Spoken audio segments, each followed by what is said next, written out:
السلام علیکم ورحمۃ اللہ وبرکاتہ۔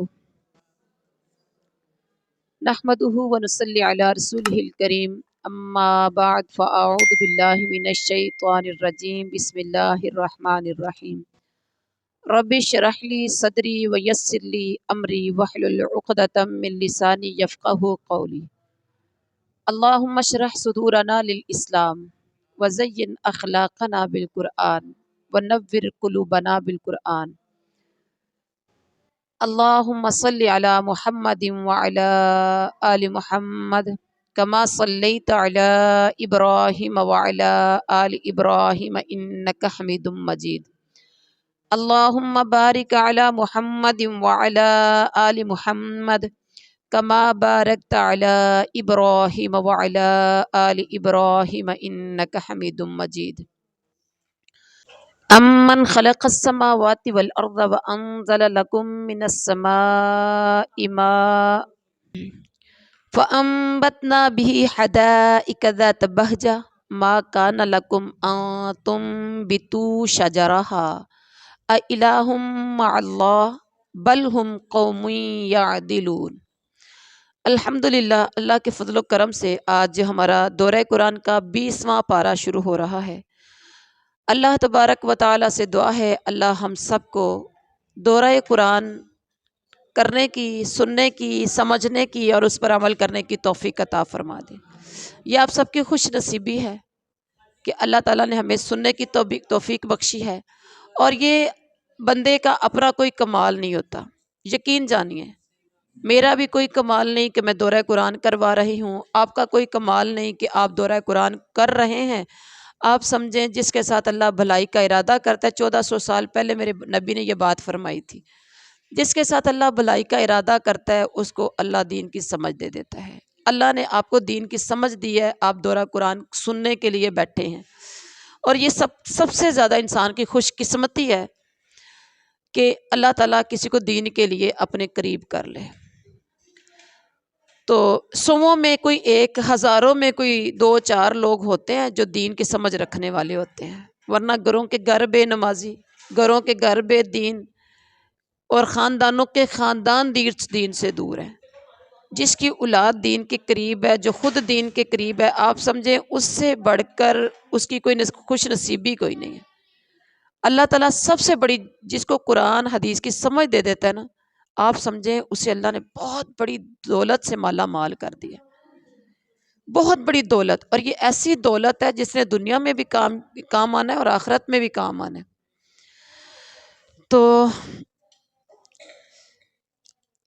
20ویں سپارے کا پہلا رکوع ہے امن خلق السماوات والارض۔ موضوع اس سپارے کے پہلے رکوع کا یہ ہے امن خلق، وہ کون ہے، وہ کون ہے، اِلٰہ مع اللہ، یا لا الہ الا اللہ، ہے کون، کون ہے اللہ کے سوا کوئی اور، اللہ کے علاوہ کوئی بھی نہیں ہے، اللہ کے علاوہ کوئی بھی نہیں ہے، وہ اللہ اکیلا ہے۔ اس سپارے کا جو آغاز ہے نا، اس سپارے کی جو ابتدا ہے، شروعات اس سپارے کی ہیں، تو ابتدا میں سوالیہ نشان ہے، سوال سے، کوشچن سے اس سپارے کا آغاز کیا جا رہا ہے۔ امن خلق السماوات والارض، کس نے پیدا کیا آسمانوں اور زمین کو، سپارے کی ابتدا ہو رہی ہے یہاں سے۔ پھر اس کے بعد آسمان سے پانی کس نے اتارا، کتنے رب نے اس رکوع میں آگے آگے جا کے کتنے کوشچن کیے ہیں۔ خوش نما باغ کس نے بنائے، کیا اللہ کے ساتھ کوئی اور دوسرا خدا بھی ان کاموں میں شریک ہے، یہ بھی سوال ہے۔ کس نے زمین کو جائے قرار بنایا، دریا رواں کیے، پہاڑوں کی میخیں گاڑی، پانی کے ذخیروں کے درمیان پردے حائل کیے، وہ کون ہے،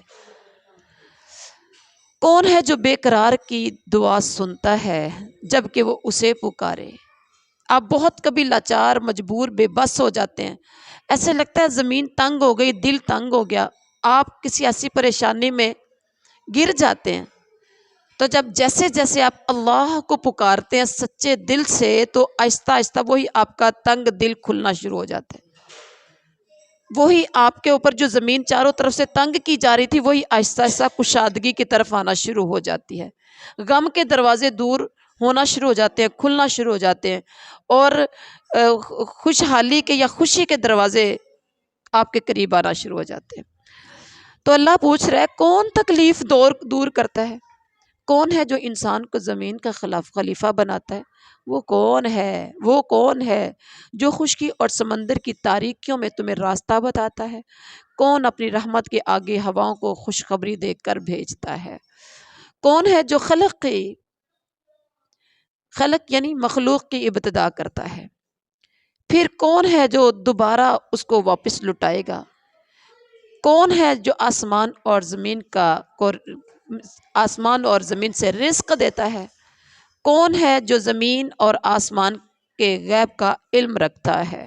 پھر اس کے بعد تذکرہ کیا کہ انسان کیا ہے، جب یہ سب کچھ اللہ ہی کرنے والا ہے، اتنے سوال اللہ نے کیے، کون ہے کون ہے کون ہے، تو پھر آگے کہا کہ انسان راہ راست سے ہٹ کر چلتا ہے، نادان ہے، کم سوچتا ہے، کم غور فکر کرتا ہے، کم تدبر کرتا ہے، کم ہی دلائل دیتا ہے، آخرت کا علم اس سے گم ہو گیا ہے، آخرت کا علم یہ رکھتا نہیں ہے، اور یہ آخرت کی طرف سے شک میں ہے، سمجھتا ہے کہ مرنے کے بعد بس کچھ بھی نہیں ہے، اس کو شک ہے، اس کو یقین نہیں ہے کہ مرنے کے بعد حساب کتاب دینا ہے، رب کے دربار میں پیشی ہے، آخرت کی طرف سے یہ انسان اندھا ہو چکا ہے، اور اسی لیے جو شک میں ہے، تو اسی لیے یہ جھوٹے معبود اللہ کے ساتھ کسی کام میں یہ حصہ دار نہیں ہے، جھوٹے معبود جن کو انسان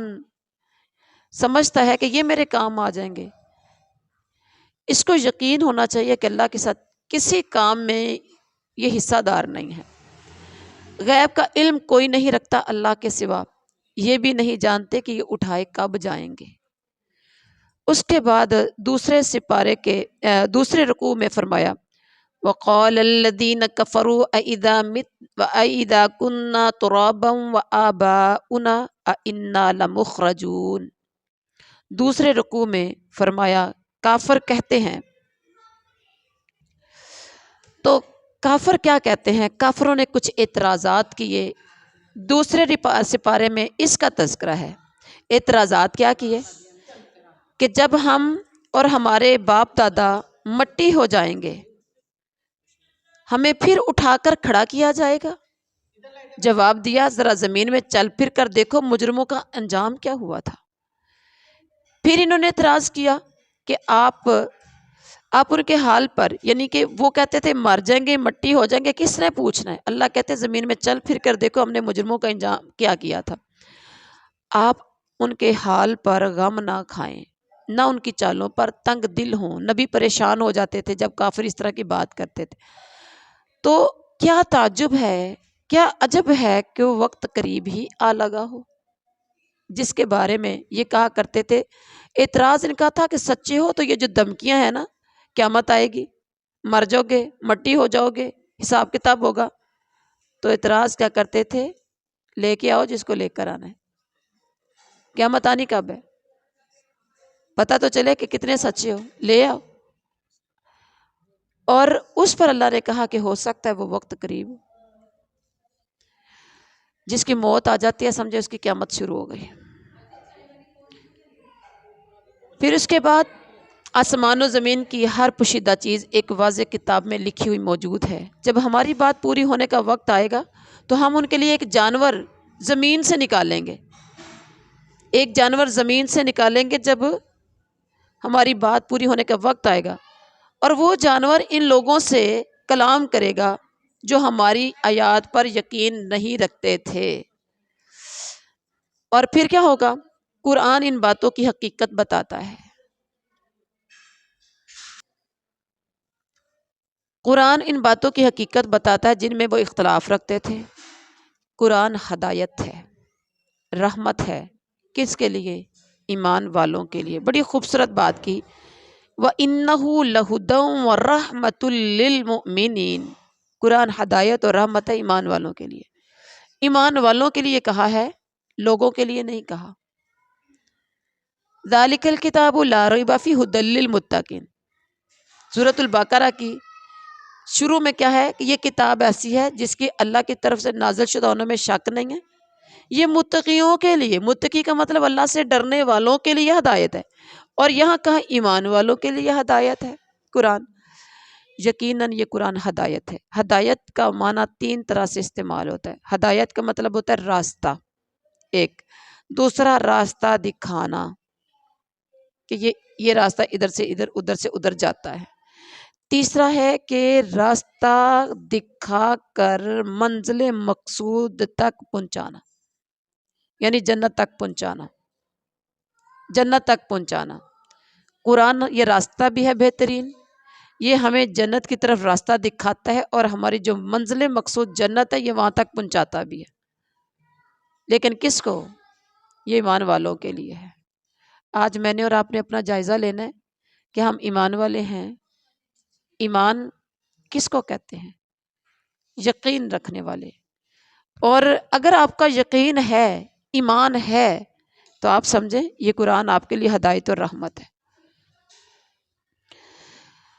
اچھا، یہاں پر ایک اور بات بتا دوں، قرآن کو جس مقصد کے لیے پڑھا جائے، کہیں قرآن میں کہا کہ قرآن یہ شفا ہے، کہیں کہا کہ قرآن جو ہے مومنوں کے لیے شفا ہے، مومنوں کے سینوں میں جو کچھ ہے اس کے لیے شفا ہے۔ آپ دیکھیں قرآن کو اگر آپ بیماری سے شفا کے لیے پڑھتے ہیں تو آپ کو شفا ملتی ہے۔ عربی پڑھتے ہیں، عربی پڑھتے ہیں، ترجمہ کوئی نہیں کرتے، عربی پڑھتے ہیں۔ مجھے ایک دن اپنے تجربے کی بات بتاتی ہوں، شاید میری باجی سے اس دن بات بھی ہوئی تھی۔ جمعے کے ٹائم سے لے کر مغرب کی اذان ہونے تک میرے مسلسل پیٹ میں اس سائڈ پہ درد، کہ میں نے یعنی بڑی شدید درد تھی۔ اب اس میں میں نے صرف دم نہیں کیا، بندہ لاپرواہ ہو جاتا ہے، کیونکہ ہم بھی ادھر ادھر سے ٹھوکریں کھا کے تو پھر اللہ کے در پہ جھکتے ہیں، یہ ہماری فطرت میں چیز شامل ہے۔ تو بڑی کوشش، ہائے درد ہائے درد، یعنی ایسے جیسے بندہ کٹھا ہی ہوا جا رہا تھا، کبھی دائیں کبھی بائیں۔ بیٹی بار بار کہے کہ ماما آپ ہاسپٹل چلی جائیں۔ اچھا دیکھتے ہیں کرتے ہیں، شام ہو گئی، اذان قریب تھی، بالکل سوچا دامی کر لوں۔ اچھا ہاتھ رکھ کے وہ جب دل سے نکلتی ہے تو اثر رکھتی ہے، ہاتھ رکھ کے میں نے دم کیا۔ آپ یقین جانیے، اللہ میرا گواہ ہے، 5 سے 10 منٹ نہیں لگے کہ میں ایسی تھی جیسے مجھے درد ہوا ہی نہیں۔ 5 سے 10 منٹ، ایون کہ میں نے صحیح نماز بھی اٹھ کے مغرب کی، مجھ سے نماز عصر کی پڑھی نہیں جا رہی تھی، اور یہ کب سے بات تھی، 1 بجے سے مجھے درد ہو رہا تھا اور مغرب کی اذان ہونا شروع ہو گئی۔ میں نے دم نہیں کیا، مجھے آرام نہیں آیا، اس میں کوئی دوائی نہیں کھائی، کوئی کچھ نہیں کیا۔ پھر سوچا کہ کتنا انسان کیسا ہے، جب دیکھا حد ہونے لگی ہے تو پھر کہا دم کرتے ہیں، اور دم بھی کیا تھا، سورۃ الفاتحہ پڑھ کے دم کیا، اور آپ صلی اللہ علیہ وسلم کے بتائے ہوئے 1-2 دعائیں پڑھ کے دم کی، تو یقین جانیے ایسے رہی جیسے درد ہے ہی نہیں۔ اصل میں ہم لوگ صحیح معنوں میں کوشش نہیں کرتے، ہم کوشش نہیں کرتے۔ قرآن ہدایت بھی ہے، رحمت بھی ہے، شفا بھی ہے، میرے رب نے کہہ دیا جس کو رب نے کہہ دیا شفا ہے، ہم کیوں نہیں مانتے؟ قرآن کو شفا کے لیے پڑھ لو، آپ کا وہ مقصد حاصل ہوگا۔ قرآن کو ہدایت کے لیے پڑھ لو، آپ کا وہ مقصد۔ قرآن کو آپ گھر میں رزق کے لیے پڑھ لو، نیت یہ کر کے کہ گھر میں رزق آئے، تو رزق کے لیے پڑھ لو، آپ کی وہ نیت پوری ہو جانی ہے۔ آپ بیٹے کو، بیٹی کو، اولاد کو راہ راست پر لانے کے لیے پڑھ لیں تو آپ کی وہ نیت پوری ہو جاتی ہے۔ آپ اپنے شوہر کو راہ راست پر لانے کے لیے قرآن کو پڑھ لیں تو نیت آپ نے جو جیسے کی ہے۔ آپ کوئی شوہر ہے وہ بیوی کو راہ راست پر لانے کے لیے قرآن پڑھتا ہے تو وہ نیت اس کی پوری ہو جانی ہے۔ آپ گھر میں محبت، امن، سکون لانے کے لیے قرآن کو پڑھتے ہیں تو وہ والا بھی آپ کی نیت پوری ہونی ہے۔ اولاد نہیں ہے، بیٹا نہیں ہے، بیٹی نہیں ہے، آپ اولاد کے لیے اس قرآن کو پڑھیں گے تو اللہ نے آپ کو اولاد دے دینی ہے۔ اچھا رشتوں کے لیے آپ قرآن پڑھو گے تو آپ کو کے رشتے اچھے ہو جانے ہیں۔ یعنی آپ دنیا جہان کی جو نیت کر لیں آپ کو وہی کچھ قرآن سے مل جانا ہے۔ یہ ایک واحد کتاب ایسی اتنی اثر رکھتی ہے۔ اب کیا ہے، ہم مسلمان سارے کاموں کے لیے قرآن کو پڑھتے ہیں، نہیں پڑھتے تو ایک عمل کے لیے نہیں پڑھتے۔ قرآن کو ثواب کی نیت سے پڑھو گے تو میرا رب کہتا ہے یہ الف لام میم کی میں ایک حرف کی 10 نیکیاں بناتا ہوں، میرے نبی نے فرمایا۔ الحمدللہ، ایک حرف کی 10 نیکیاں، اور رمضان المبارک کا مہینہ ہے، ایک کی 10 نہیں 10 سے 70، 70 کی 700 تک نیکی بڑھائی جاتی ہے۔ جتنا آپ کا خلوص ہوگا، آپ کے دل کے اندر جتنا خلوص اور محبت اور شوق ہوگا نا، اتنا ہی آپ کی نیکیاں بڑھائی چڑھائی جانی ہیں۔ کیونکہ آج بازاروں میں جا کے دیکھیو کہ بازاروں میں ہر طرح کی سیلیں لگ چکی، جوتوں کی، کپڑوں کی، جولری کی، ہر چیز کی سیلیں۔ تو ادھر میرے رب نے ان کے مقابلے میں سیلیں لگائی ہیں۔ وہ دنیا داری کے لیے ہے، پیسہ لگاؤ اور سیل سے آپ چیزیں پرچیز کرو۔ یہاں آپ نے پیسہ نہیں لگانا، وہاں پیسہ ہر بندے کے پاس نہیں ہوگا۔ کچھ لوگ جائیں گے، سیل بھی ان کے کنٹرول سے باہر ہوگی، ان کی پرچیزنگ سے باہر ہوگی، ان کی کیپیسٹی اتنے ان کے پاس پیسہ مال نہیں ہوگا۔ دیکھ کے کئی لوگ آ جاتے ہیں، ایک آدھی چیز لی تو باقی آگے نہیں، سیل میں بھی بڑی چیزیں مہنگی ہیں۔ صدقے جاؤں، قربان جاؤں اپنے رب کے مہربان، رحمان اور رحیم ہونے پر۔ جتنا شکر ادا کریں ہم نہیں کر سکتے، جتنا اس اللہ تعالیٰ کے سامنے ہم گریہ زاری کریں، سجدے رکوع کریں، اللہ کی شکر گزاری کریں، ہم نہیں کر سکتے۔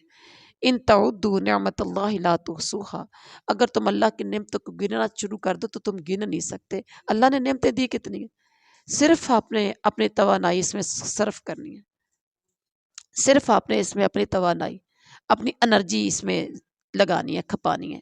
وضو کرنا ہے، کبھی سجدہ کرنا ہے تو کبھی رکوع کرنا ہے تو کبھی قیام کرنا ہے تو کبھی آپ نے قرآن کی تلاوت کرنی ہے، کبھی اپنے اذکار کرنے ہیں، صرف بغیر پیسے کی۔ اس میں امیری غریبی کا اس کے ساتھ تعلق کوئی نہیں ہے، امیری غریبی کا اس کے ساتھ تعلق کوئی نہیں ہے، چھوٹے بڑے کا اس کے ساتھ تعلق نہیں۔ بازاروں میں چھوٹے بڑے کا بڑا تعلق ہے کہ نہیں ہے؟ امیری غریبی کا بھی بڑا تعلق ہے۔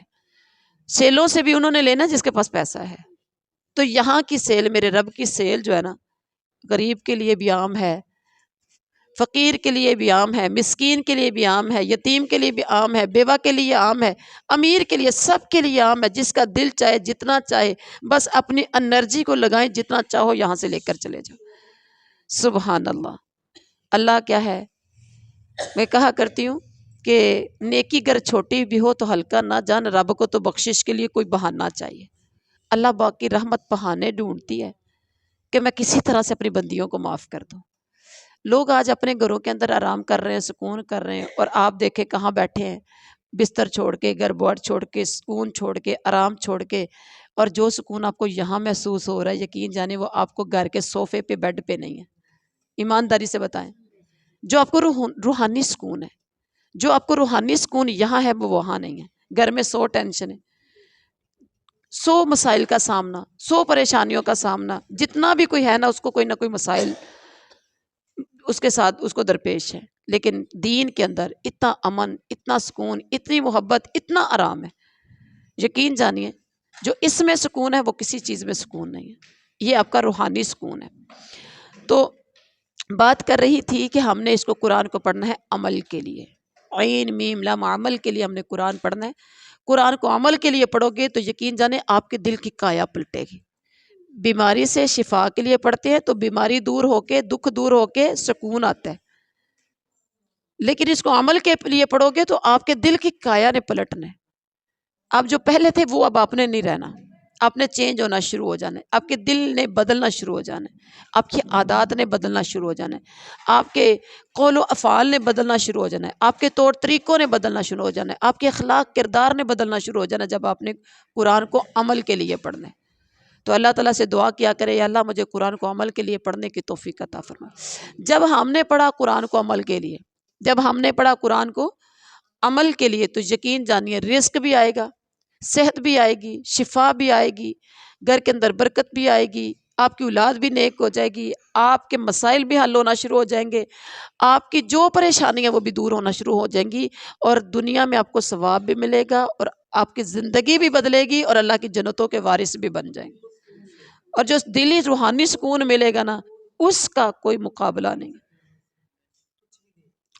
تو یہ قرآن ہدایت و رحمت ہے۔ اور پھر اس کے بعد نبی صلی اللہ علیہ وسلم سے خطاب ہے، کیا خطاب ہے کہ اے میرے نبی، اللہ پر بھروسہ رکھیے، آپ صریح حق پر ہیں، کافروں کی باتوں میں نہیں آنا، پریشان نہیں ہونا، حق پر آپ ہیں۔ حق والے بندے کو کبھی گھبرانا چاہیے؟ گھبرانا چاہیے؟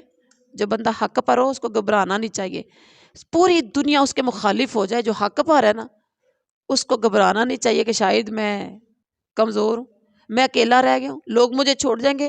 جس کا اللہ ساتھ نہیں چھوڑتا نا، دنیا کی پوری طاقت اس کا کچھ بگاڑ نہیں سکتی۔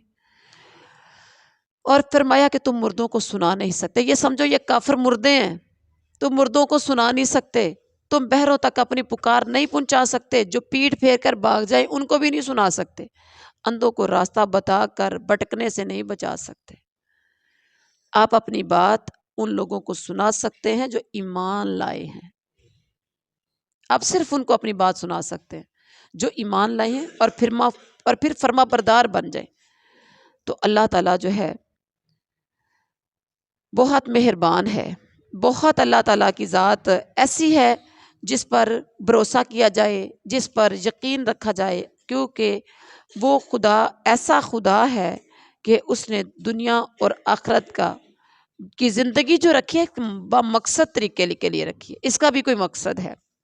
اس کے بعد تیسرا رکوع ہے، وَيَوْمَ نَحْشُرُهُم مِّن كُلِّ أُمَّةٍ فَوْجًا مِّمَّن يُكَذِّبُ بِآيَاتِنَا فَهُمْ يُوزَعُونَ۔ رکوع نمبر 3 میں فرمایا قیامت کا نقشہ سامنے رکھ دیا، قیامت کے مناظر آپ کے سامنے پیش کر دیے، ایسے سمجھا جیسے ہم امیجن کریں کہ ہم قیامت کو اپنی آنکھوں سے دیکھ رہے ہیں۔ ایمان لانے والے یقین رکھتے ہیں نا، ایمان والوں کو یقین ہوتا ہے، ہر بندے کو تو یقین نہیں ہے اس پر۔ پہلا نمبر قیامت کا ایک منظر پیش کیا کہ ہر امت میں سے ایک فوج ہم گھیر کر لائیں گے جو ہماری آیات کو جھٹلاتے تھے، پھر ان کو اقسام کے لحاظ سے درجہ بدرجہ مرتب کیا جائے گا۔ پھر فرمایا کہ جب سامنے آئیں گے تو اللہ تعالیٰ پوچھیں گے تم نے ہماری آیات کا احاطہ کیے بغیر انہیں جھٹلا دیا تھا، یعنی تمہیں ہماری آیات کے بارے میں پتہ نہیں تھا تو بغیر یعنی کچھ سمجھ کے ہی اس کو جھٹلا دیا تھا۔ ان کے ظلم کی وجہ، یہ ظلم ہوتا ہے نا، بات پوری سننی نہیں۔ آپ کبھی ایسا ہوتا ہے ماں یعنی یا والدین میں سے کوئی بات ابھی بچے کو کرنا چاہ رہا ہوتا ہے، ابھی تھوڑی سی بات نکلے منہ سے تو بچہ کھڑک پھڑک جواب دے دے، اللہ بات اس نے پوری سننی نہیں، وہ سمجھ رہا ہے کچھ اور، جبکہ ماں باپ بات کرنا چاہ رہے ہیں کچھ اور۔ تو آپ کو غصہ آتا ہے کہ نہیں آتا کہ بیٹا بات پہلے سن تو لو، بات سنی نہیں اور پہلے ہی آپ نے کہنا شروع کر دیا ایسے نہیں ایسے نہیں ایسے نہیں ایسے نہیں، یعنی بغیر سننے۔ ایسا ہوتا ہے کہ ایمانداری سے آپ کا بچہ پوری بات نہیں سنتا، آپ کا مقصد نہیں سمجھتا آپ سمجھانا کیا چاہ رہے ہیں، ہو سکتا ہے آپ کا مقصد بڑا اچھا ہو لیکن پوری بات نہیں سنی تو جلدی سے جواب دے دیا، نہیں نہیں ایسے نہیں ایسے نہیں۔ آپ کہتے ہیں میری بات پہلے سن لیں، پھر جو سمجھ آئے آپ آگے فیصلہ کر لینا۔ کافر جو تھے بغیر سوچے سمجھے ایسے ہی جواب دیا کرتے تھے، تو ان کے ظلم کی وجہ سے عذاب کا وعدہ ان پر پورا ہو جائے گا۔ یہ کچھ بول نہ سکیں گے، کیا انہیں سجائی نہ دیتا تھا کہ رات سکون کے لیے بنائی ہے؟ کبھی غور تو اللہ کی نشانیوں پر کریں، رات سکون کے لیے بنائی تھی اور دن کو اللہ تعالیٰ نے روشن کیا تھا، ایمان والوں کے لیے اس میں نشانیاں تھیں۔ رات کو دیکھا، دیکھ کے کہا ربنا ما خلقت ھذا باطلا، سبحان اللہ، کتنا اونچا آسمان، یہ چاند، یہ سورج، یہ ستارے، یہ 7 آسمان اوپر نیچے بغیر ستون کے، ہم تو ایک کاپی کا پیپر بھی پکڑ کے، باریک سا پتلا سا پیپر ہم کسی چیز کے بغیر نہیں فضا میں لہرا سکتے، رکھ سکتے ہو چھت کی طرح رکھ سکتے ہو؟ نہیں رکھ سکتے۔ اتنا بڑا آسمان رب کائنات نے بغیر ستونوں کے کھڑا کر دیا، کبھی غور تو کریں نا۔ اللہ کہتے اس میں نشانیاں ہیں، لیکن انہوں نے چونکہ ایمان والے نہیں تھے تو نشانیوں پہ غور ہی نہیں کیا۔ اس کے بعد قیامت کا ایک اور منظر پیش کیا، جب سور پھونکا جائے گا، لوگ بے ہوش ہو جائیں گے، زمین و آسمان کی ساری مخلوقات بے ہوش ہو جائے گی، وہ لوگ بچ جائیں گے جنہیں اللہ تعالیٰ اس بے ہوشی سے بچانا چاہے، اور سب کان دبائے، سب کان دبائے، کان دبائے کیا ہوتا ہے جی؟ حضوری کے لیے سارے پیش کیے جائیں گے، کیسے؟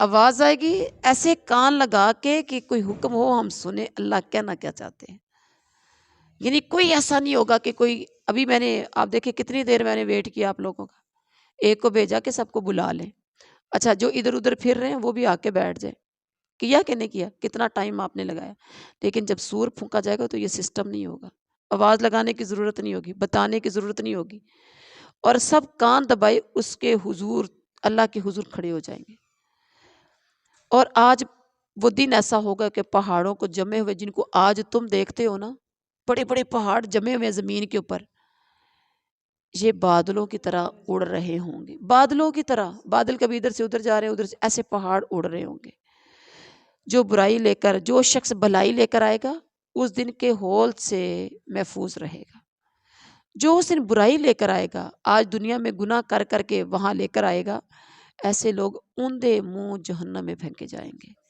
کیا اس کے سوا کوئی اور جزا ہو سکتی ہے؟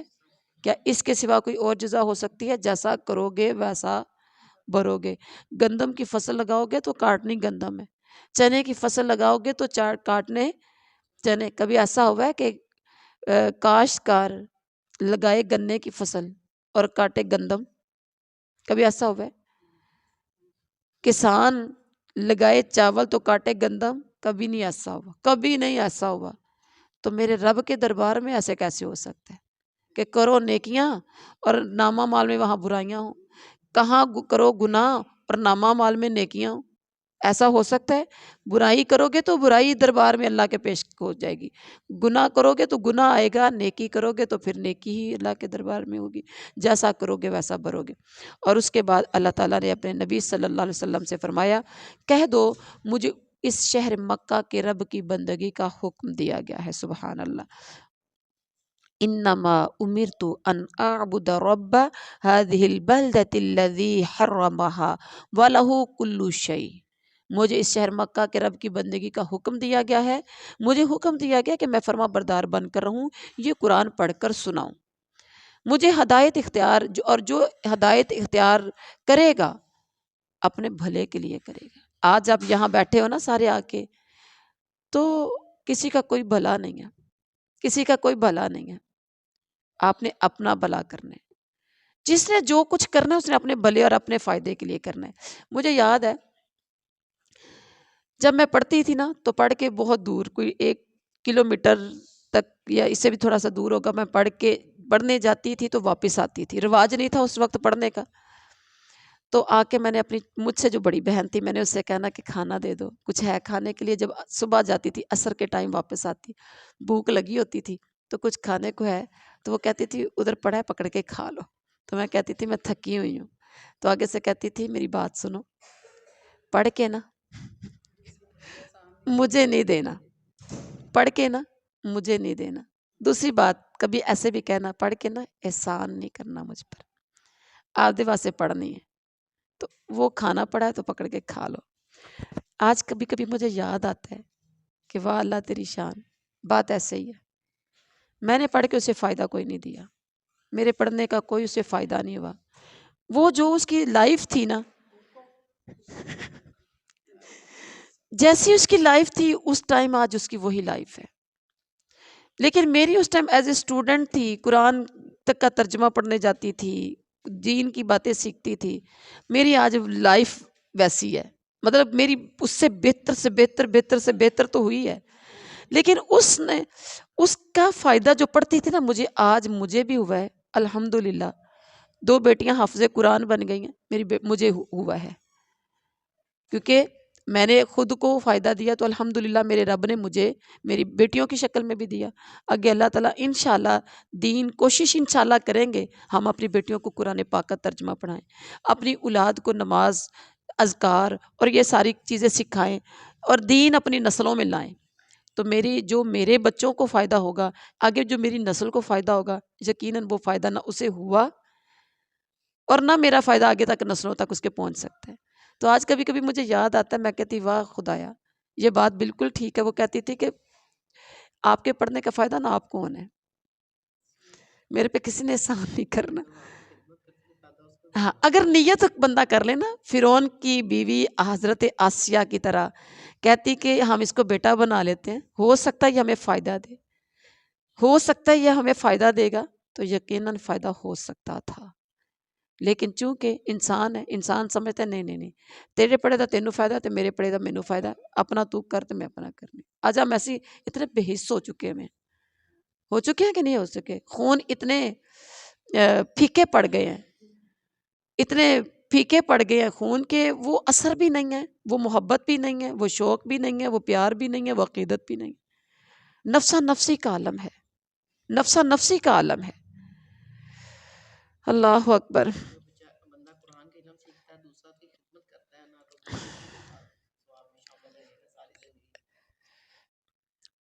ابھی ایک میں پڑھ رہی تھی 3-4 دن پہلے کی بات ہے، جو کہ واقعہ پھر میں آپ لوگ کچھ تھے بھی، باجی نے بھی سنایا تھا۔ ہم لوگ نا دین والوں سے نہ اتنی محبت کرتے ہیں، نہ ہم طالب علموں کی خدمت اتنی کرتے ہیں۔ یقین جانیے ہم خدمت نہیں کرتے۔ اللہ تعالیٰ کی ذات ہے جو کہ اتنا رتبہ بلند کرتا ہے طالب علموں کا۔ اب یہاں سارے نا طالب علم بن کے بیٹھے ہیں، کبھی آپ غور تو کریں کہ میرے رب نے میرا درجہ کتنا بلند کیا ہے۔ آپ سننے بیٹھے ہو نا سارے، آپ طالب علم بن کے بیٹھے ہو۔ من سلک طریقا یطلب فیہ علما سہل اللہ لہ طریقا فی الجنہ۔ جو بندہ علم کے راستے پر نکلتا نا، گھروں سے چل کے علم حاصل کرنے کے لیے آئے ہو یہاں، جو گھر سے علم حاصل کرنے کے راستے پر نکلتا ہے نا، اس کے لیے جنت کا راستہ ہی آسان ہو جاتا ہے۔ سبحان اللہ۔ تو وہ گورگن والی جو بات تھی کہ ایک قبرستان کھودا کرتا تھا، قبریں کھودا کرتا تھا قبرستان میں، تو بھائی جو تھا وہ بچہ یتیم تھا، ماں سے روز کہتا تھا میں نے دین کا علم حاصل کرنا۔ ذرا ویسے غور کریے گا، کیا ہم نے بھی کوئی ایسے ثواب لینے کی کوششیں کی ہیں؟ ایسے کی ہیں؟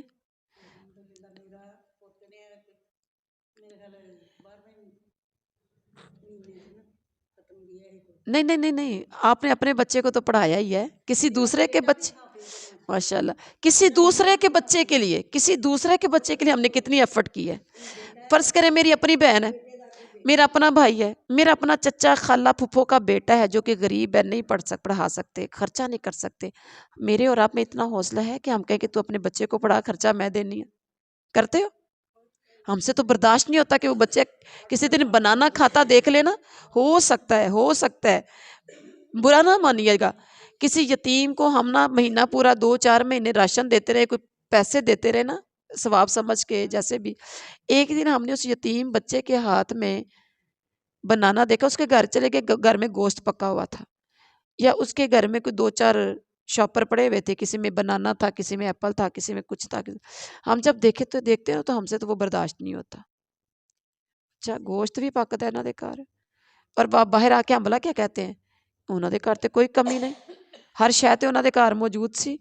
آپ کو نہیں پتا، ہو سکتا ہے یہاں تیری میری آزمائش ہو، تیری میری یہاں آزمائش ہو، اور کسی ایسی بندی نے یہ بھیجا ہو کہ آج بچوں کو گوشت بنا کے کھلا دو اور یہ فروٹ بچوں کو کھلا دو، کسی ایسے بندے نے بھیجا اور ہو سکتا ہے پورے سال میں آج ہی ان کے گھر میں گوشت پکا ہو سکتا ہے ان کے گھر میں آج ہی یہ فروٹ آیا، لیکن ہم نے کیا کیا، اب ہاتھ اپنا تھوڑا سا کھینچنا شروع کر دیا، ہم نے اپنا ہاتھ کھینچ لیا، نہیں انہوں نے گھر تے وادو شیاں پئیاں ہوندیاں، میں فریج کھولی تے فریج چ دنیا شیاں پئیاں سی، ہو سکتا ہے کسی دن پورے سال میں آج ہی ان کے گھر میں یہ سارا کچھ دیا۔ کبھی ہم نے غور کیا؟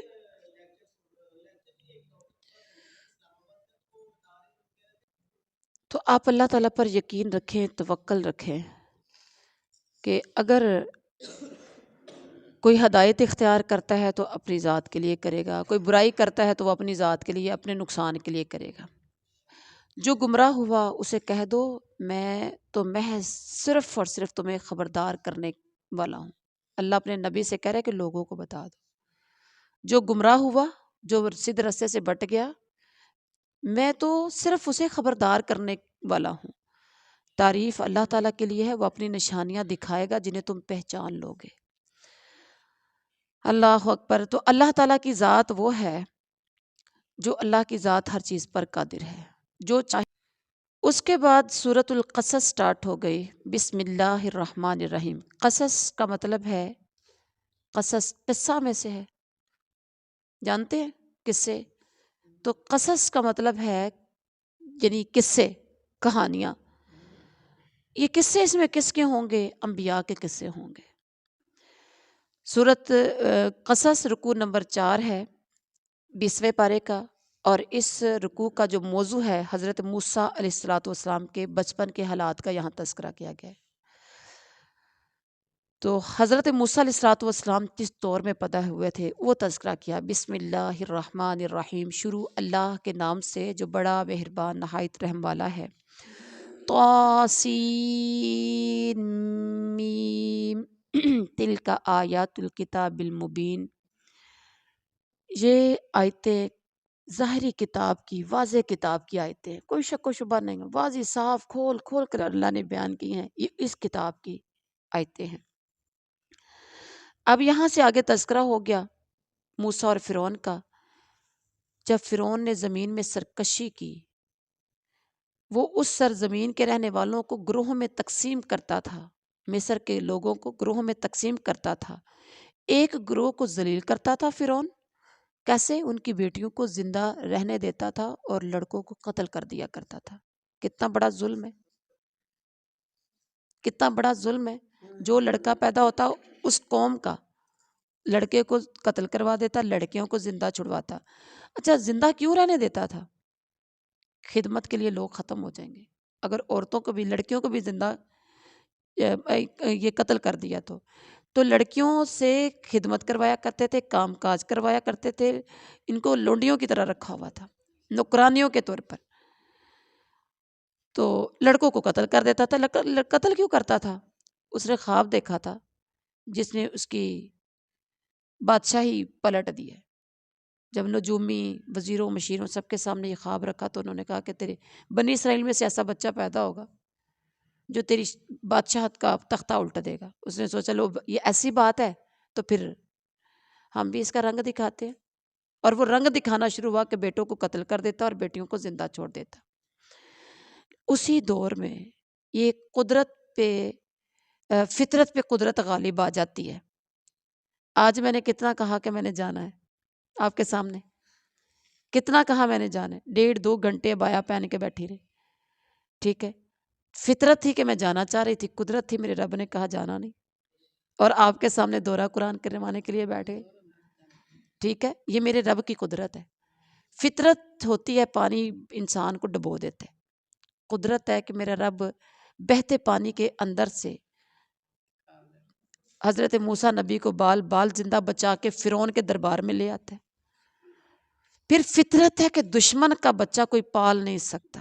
میرے رب کی قدرت ہے کہ جس کو مارنے کے لیے اتنے ہزاروں کی تعداد میں لڑکے قتل کروائے، ہزاروں کی تعداد میں لڑکے قتل کروائے، کئی سال کرواتا رہا، اب اسی دور میں اسی بچے کو اپنے ہی گھر میں پرورش کر رہا ہے۔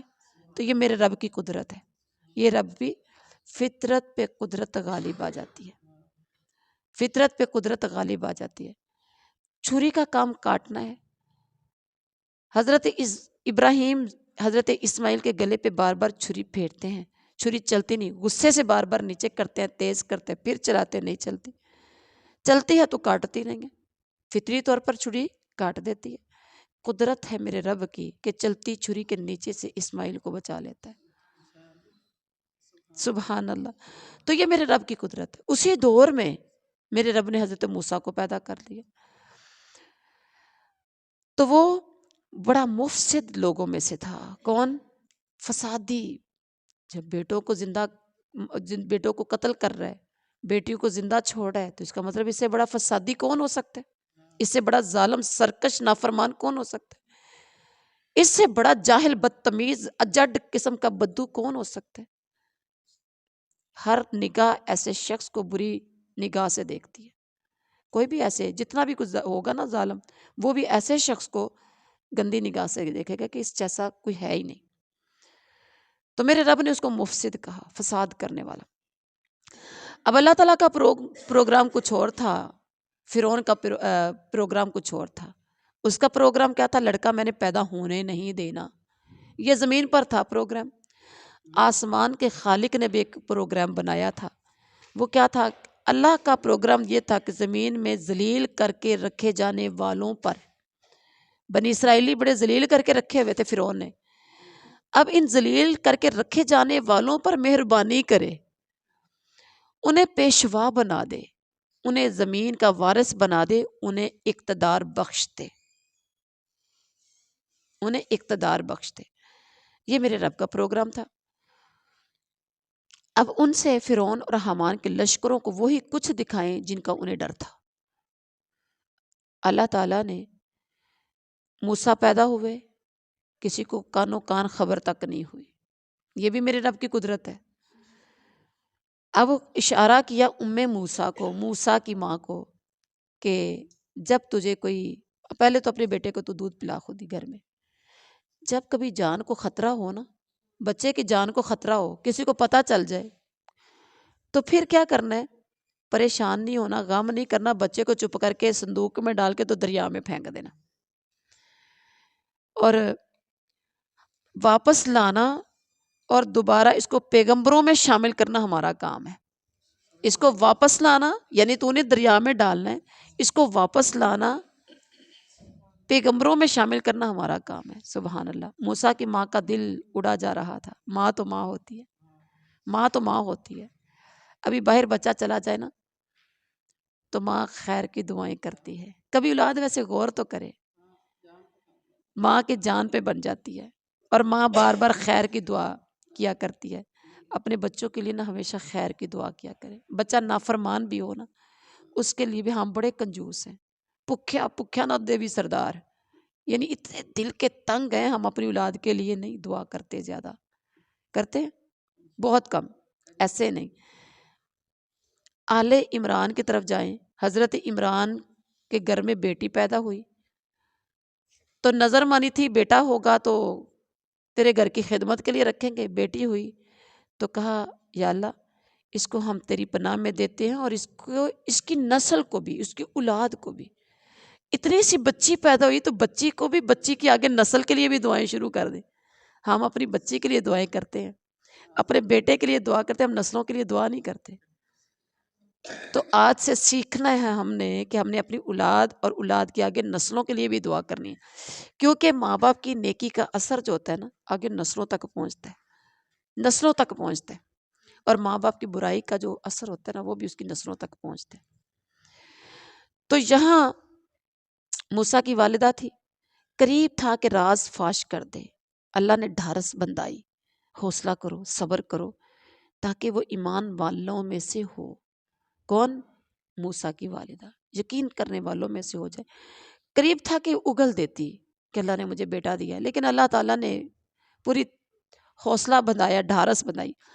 ایک دن ایسا ہوا جب فوجوں کا خطرہ ہوا تو اس نے کیا کیا؟ صندوق میں ڈال کے تو دریا کے اندر.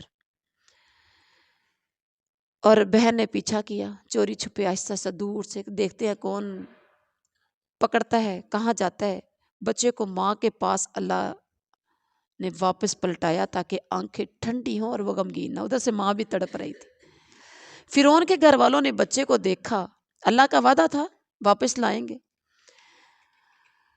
گھر والوں نے بچہ دیکھا، نکال لیا دشمن اور غم کا.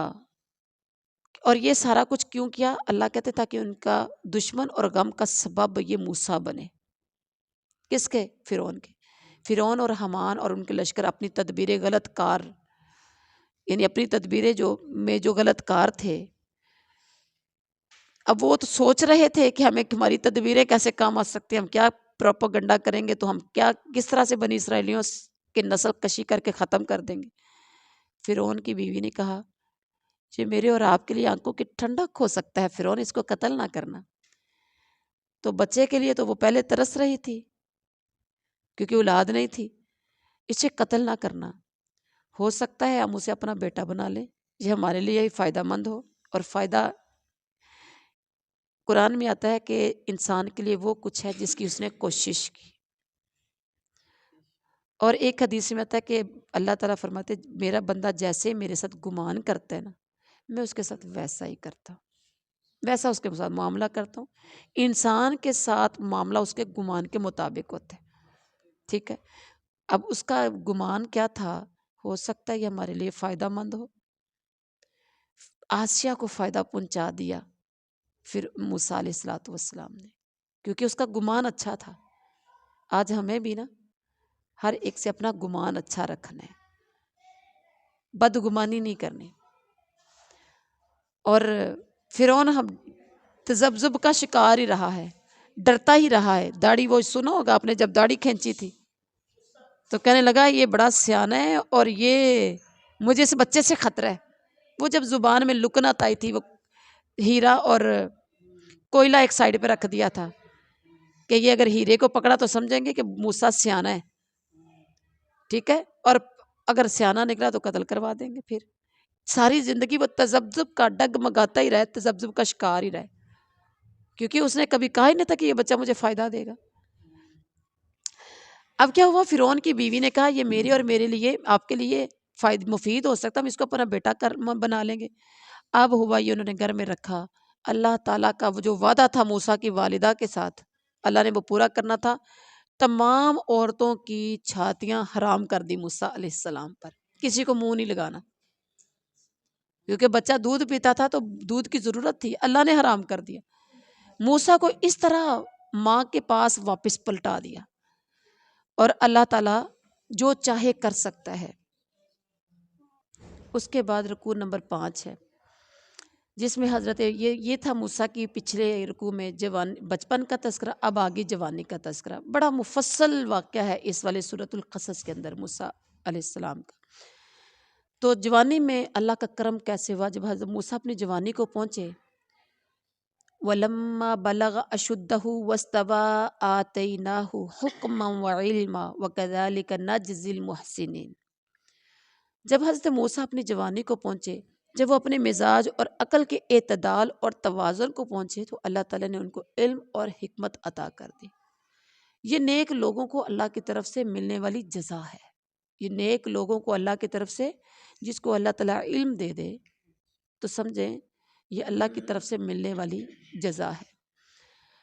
اور پھر حضرت موسیٰ شہر میں اس وقت داخل ہوئے جب وہ غفلت میں تھے۔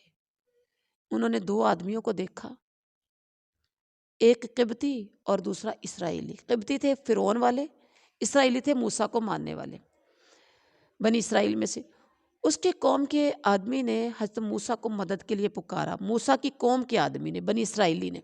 جب موسیٰ نے اس کی بات سنی تو موسیٰ نے مکہ مارا، گونسا مارا قبطی کو، کام تمام ہو گیا، بندہ مر گیا۔ اب ہوا کہ حضرت موسیٰ علیہ الصلوۃ والسلام نے یعنی جب مکہ مارا، بندہ مرا، تو فوراً احساس ہوا کہ یہ شیطان کی کار فرمائی ہے، وہ دشمن ہے، گمراہ کن ہے۔ احساس ہو گیا کہ یہ غلط ہوا ہے مجھ سے۔ حضرت موسیٰ علیہ الصلوۃ والسلام نے دعا کر دی، کیا کہا؟ ربی انی ظلمت نفسی فاغفر لی فغفر لہ انہ هو الغفور الرحیم۔ اے اللہ میں نے اپنی جان پر ظلم کر لیا، مجھے معاف کر دے۔ تو اللہ کہتے ہیں میں نے اس کو معاف کر دیا، کیونکہ اللہ غفور الرحیم ہے۔ پتہ چلا ہم سے کوئی غلطی خطا ہو جائے نادانی میں تو ہم نے اللہ سے معافی مانگنی ہے، معافی مانگیں گے رب کائنات معاف کر دے گا۔ اس کے بعد کیا ہوا؟ دوسرا دن پھر ہوا، صبح سویرے ڈرتا، ہر طرف سے خطرہ بھانپتا ہوا شہر میں جا رہا تھا۔ ہاں، تو آج بھی اسی اسرائیلی نے مدد کے لیے پھر پکارا۔ آج کیا تھا؟ موسیٰ، وہ اسرائیلی غلطی پر تھا، جبکہ قبطی آج حق پر تھا۔ اسرائیلی نے مدد کے لیے پکارا۔ موسیٰ علیہ السلام نے کہا تم بہکے ہوئے آدمی، روز پھڈے ڈالتے ہو، تم بہکے ہوئے آدمی ہو۔ حضرت موسیٰ مدد کے لیے آگے بڑھے تو اسے پتا تھا کہ غلطی میری ہے، تو اس کی جان کو لالے پڑ گئے۔ اور جلدی سے بولے تم مجھے کل والے آدمی کی طرح آج قتل کرنے لگے ہو، تم مجھے کل والے آدمی کی طرح مجھے قتل کرنے لگے ہو، کیونکہ اسے پتا تھا غلط میں ہوں، تو ایسا نہ ہو کہ کل اس کو مار دے آج مجھے مار دے، تم اس ملک میں جبار بن کر رہنا چاہتے ہو۔ چیخنا شروع کر دیا۔ اللہ تعالیٰ ہی ظالموں سے بچانے والا ہے، اللہ غفور رحیم ہے۔ تم اصلاح نہیں کرنا چاہتے، وہ بندہ کیا کہہ رہا ہے، تم اصلاح کرنا نہیں چاہتے، اچھا اب دست قدرت نے کام کر دیا۔ شہر کے دوسرے کنارے سے موسیٰ کو جب پتہ چلا تو یہ بات کہ جب وہ چیخا تو سب کو پتہ چل گیا، پہلے کسی کو نہیں پتا تھا اس اسرائیلی کے علاوہ کہ قبطی قتل کس سے کیسے ہوا، اب راز فاش کر دیا اسی اسرائیلی نے۔ تو اب فرعون کو پتہ چلا تو اس نے فوجیں اکٹھی کر لی، پکڑ کے لاؤ کس کو، موسیٰ کو، اس نے ہمارا بندہ مار دیا۔ اب شہر کے دوسرے کنارے سے ایک آدمی دوڑتا ہوا آیا، سارے سجن نہیں ہوتے تو سارے دشمن بھی نہیں ہوتے۔ اس نے کہا موسیٰ علیہ السلام سرداروں میں تیرے قتل کے مشورے ہو رہے ہیں، یہاں سے میرا مشورہ نکل جا، میں تیرا بڑا خیر خواہ ہوں۔ حضرت موسیٰ علیہ السلام ڈرتے سہمتے ہوئے نکلے، بھاگتے بھاگتے بھاگتے بھاگتے شہر اپنا مصر چھوڑا، جس شہر میں پہنچے وہ مدین شہر آ گیا، اور پھر وہاں جا کے اللہ تعالیٰ سے ایک دعا کی، کیا کہتے ہیں، رب نجنی من القوم الظالمین، اللہ مجھے ظالموں کی قوم سے آج نجات دے دے، کیونکہ اب قتل کے مشورے کر لیے تھے انہوں نے۔ اور اس کے بعد رکوع نمبر 6 ہے، وَلَمَّا تَوَجَّهَ تِلْقَاءَ مَدْيَنَ قَالَ عَسَىٰ رَبِّي أَن يَهْدِيَنِي سَوَاءَ السَّبِيلِ۔ موسیٰ مدین پہنچے مصر سے، مدین میں پہنچے تو انہوں نے کہا امید ہے میرا رب مجھے ٹھیک راستے پر ڈال دے گا۔ حضرت موسیٰ نے کنویں پر پہنچ کر دیکھا لوگ اپنے جانوروں کو پانی پلا رہے ہیں، حضرت موسیٰ نے دو عورتوں کو دیکھا جو اپنے جانوروں کو روک رہی ہیں۔ حضرت موسیٰ علیہ السلام نے خواتین سے ان کی پریشانی کی وجہ پوچھی کہ سارے پانی پلا رہے، تم سائڈ پہ کھڑی، تم کیوں نہیں پلاتی ہو؟ انہوں نے جو ماجرا تھا وہ بتا دیا کہ جب یہ چرواہے پانی پلا کر اپنے جانوروں کو لے جائیں گے تو پھر ہم وہاں سے بچا کچا پانی ہم پلا لیں گے، کیونکہ ہمارا والد جو ہے وہ بڑا بوڑھا ہے اور ہمارا بھائی ہے کوئی نہیں ہے۔ حضرت موسیٰ علیہ السلام نے ان کے جانوروں کو پانی پلایا اور انہیں کو گھر واپس بھیج دیا، پھر خود سائے میں بیٹھ گئے۔ سائے میں بیٹھے تو ایک دعا کر دی، آپ اور میں بھی اگر یہ دعا پڑھیں نا تو ہمارے بھی اللہ تعالیٰ آسانیاں کر سکتا ہے۔ جن کی بیٹیوں کا رشتہ نہیں ہو رہا یہ دعا کیا کریں، جن کے جو مسائل ہیں اللہ حل کر دے گا۔ رب انی لما انزلت الی من خیر فقیر، موسیٰ نبی نے یہ دعا کر دی کہ میرے پروردگار جو بھی آج مجھ پر نازل کرے گا خیر، میں تو اسی کا محتاج ہوں، کیونکہ موسیٰ وہاں سے بھاگ کے تو آئے تھے، نہ جوتا تھا نہ کپڑا تھا سوائے اس کے جو تن پر تھا، جو پاؤں میں جوتا تھا، اس کے علاوہ نہ کھانا تھا نہ پینا تھا، نہ گھر تھا نہ بار تھا، نہ بیوی تھی نہ بچے تھے، نہ کوئی رہنے کی جگہ تھی، نہ کھانے پینے کا کوئی انتظام تھا، کچھ بھی نہیں تھا۔ دعا مانگی اور رب نے گھر بھی دیا، وہ خیر میں اللہ نے کتنی چیزیں جمع کر دی، گھر بھی دیا، گھر والی بھی دی، روٹی بھی دی، روٹی پکانے والی بھی دی، سسرال بھی وہاں ہی دے دیا، کتنا رب نے انعام کیے۔ پھر نبی کے گھر میں اللہ تعالیٰ نے رکھوایا اور بڑی باعزت طریقے سے۔ ان خواتین میں سے نا ایک نے جا کے انہوں نے جا کے والد کو بتایا کہ آج اس طرح سے سارا ہوا ہے، تو خواتین میں سے ایک نے کہا یہ مضبوط اور امانت دار ہے ابا جی، ہم اس کو ملازم رکھ لیتے ہیں، مضبوط ہے کہ جلدی سے اس نے پانی پلا کے تو ہمیں فارغ کر دیا، اور امانت دار بھی لگتا ہے۔ ان کے باپ نے کہا میں چاہتا ہوں ان کا نکاح، جب بلایا تو ایک آئی اور بلا کر لے کر گئی، تو والد نے کیا کہا کہ تمہارے ساتھ میرا دل چاہتا ہے کہ ایک بیٹی کا نکاح کر دو۔ یہاں بیٹا یعنی کہ باپ خود کہہ رہا ہے کہ میں اپنی بیٹی کا آپ کے ساتھ نکاح کر دوں۔ پتہ چلا رشتہ اگر اچھا ہونا تو ماں باپ خود بھی کہہ سکتے ہیں، یہاں ہم تو ہی سمجھتے ہیں، اور لڑکی والے بلا کیا کرتے ہیں، کہتے ہیں جنی دیر تک انہاں دیاں جتیاں نہ تڑائیاں تو رشتہ نہیں دینا، انہوں نے یاد رہے اسی رشتہ دیتا کہ سی کرتے ہو کہ نہیں کرتے۔ یہ جہالت ہے آپ کی، یہ جہالت ہے۔ اللہ اکبر۔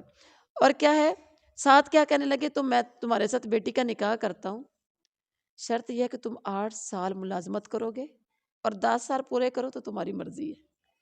خیر حضرت موسیٰ علیہ الصلوۃ والسلام اور ان کے درمیان میں بات طے ہو گئی۔ موسیٰ نے کہا جو مدت میں پوری کروں مجھ پر اس میں زیادتی نہیں کرنی، گھر دماد رکھ کے تو پھر زیادتی کرنا شروع ہو جاؤ، تانے علامے دینا شروع ہو جاؤ، ایسا نہیں پھر کرنا، یعنی مجھ پہ زیادتی نہیں کرنی، جو کچھ قول و قرار ہم کر رہے ہیں اس پر اللہ نگہبان ہے، میں ملازمت کروں گا آپ کی، خدمت کروں گا آپ کی جس مقصد کے لیے آپ نے رکھا ہے، لیکن سختی کوئی نہیں ہونی چاہیے۔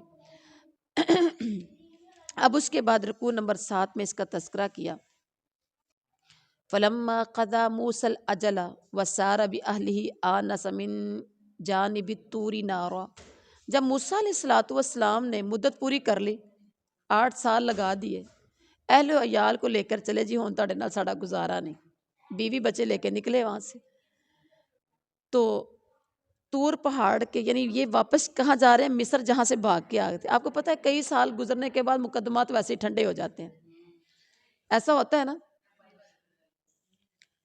تو اب اتنے سالوں کے بعد واپس آئے، اب راستے میں تو آگ دیکھی، تو گھر والوں سے کہا خبر لایا، میں یہاں رکو، میں کوئی خبر لاتا ہوں یا انگارہ جسے تم تاپ سکو، سامنے سے روشنی مجھے نظر آ رہی۔ وہاں پہنچے، وہاں پہنچنے پر وادی کے دائیں کنارے سے آواز آئی، پکار یہ تھی کہ اے موسیٰ علیہ السلام، میں ہوں اللہ جو سارے جہان والوں کا مالک ہوں۔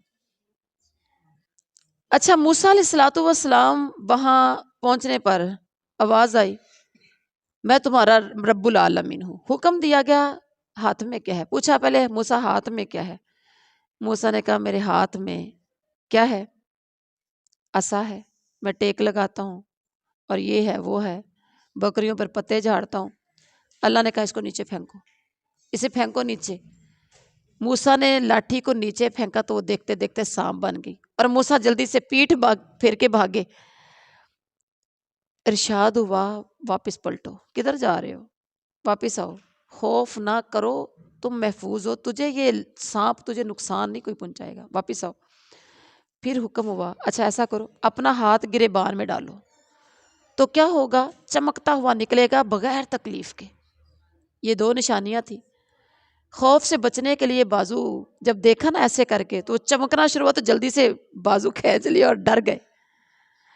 اب یہ 2 نشانیاں دی اللہ نے، کہا چلو اب تم نا فرعون کے دربار میں پہنچو، اور یہ 2 نشانیاں کس لیے ہیں؟ فرعون اور اس کے درباریوں سے بچنے کے لیے ہیں، کیونکہ جا رہے تھے نا وہاں، تو 8-10 سال ہو چکے ہوئے تھے، بندہ قتل کیا تھا، کوئی ہمیں تھوڑی بات تھی، گاجر مولی تھوڑا پٹ کے گیا سی، بندہ مار کے گیا سی، ٹھیک ہے۔ تو اب وہ بندے کا انہوں نے بدلہ لینا تھا، پوچھ گچھ ہونی تھی، پکڑا نہ جانا تھا، جیل ہو سکتی تھی، جو کچھ بھی تھا کیا جا سکتا تھا، لیکن 2 نشانیاں دے کے کہا فرعون اور اس کے درباریوں سے بچنے کے لیے یہ 2 نشانیاں دے رہا ہوں۔ موسیٰ علیہ السلام نے کہا اللہ یہ کیسے میں اس کے پاس جاؤں، وہ تو نافرمان لوگ ہیں، میں ان کا آدمی قتل کر چکا ہوں، یاد تو تھا نا، میں ان کا آدمی قتل کر چکا ہوں، ڈرتا ہوں کہ وہ مجھے بھی مار ڈالیں گے۔ اچھا پھر ایسا کرو، میرا بھائی ہارون میرے ساتھ مددگار کے طور پر میرے ساتھ بھیج دیجئے، تاکہ ہم 1 اور 1 11 تو بنے نا، میں اور میرا بھائی 2 لوگ ایک دوسرے کی مدد کرنے کے لیے ایک دوسرے کے، تو میرے بھائی کو پھر میرے ساتھ میری مدد کے لیے بھیجیے۔ میرا بھائی مجھ سے زیادہ فصیح ہے، وہ بڑا اچھا بولتے ہیں، وہ میری تائید کرے گا، میری مدد کرے گا، مجھے ان کے جھٹلانے کا ڈر ہے، وہ مجھے جھٹلائیں گے، لیکن میرے بھائی کی آواز، میرے بھائی کا لہجہ، میرے بھائی کی زبان صاف ہے، وہ ان کو بات سمجھا سکے گا۔ جواب ملا اللہ تعالیٰ کی طرف سے، تیرے بھائی کے ذریعے تیرے ہاتھ ہم مضبوط کر دیں گے، ہم نے تیری یہ بھی بات قبول کر لی، سبحان اللہ۔ آج نا سگا بھائی سگے بھائی کو کچھ دینے کے لیے تیار ہے۔ یہ نبیوں کے حوصلے تھے، یہ نبیوں کے حوصلے تھے کہ موسیٰ نبی اپنے بھائی کے لیے نبوت مانگ رہے ہیں کہ مجھے دیے نا تو میرے بھائی کو میرا ساتھ وزیر بنا کے بھیجیے، سبحان اللہ۔ تم دونوں کو ایسی، اللہ نے کہا تم دونوں کو ایسی طاقت بخشیں گے کہ وہ تمہارا کچھ بگاڑ نہیں سکیں گے، جس کا اللہ کچھ نہ بگاڑنے پر آئے، جس کو اللہ میرا بچانے پر آئے، دنیا کی کوئی طاقت اس کو بگاڑ نہیں سکتی۔ کہا غلبہ تمہارا اور تمہارے پیروکاروں کا ہوگا، نکل میدان میں جا، فرعون کے پاس جا۔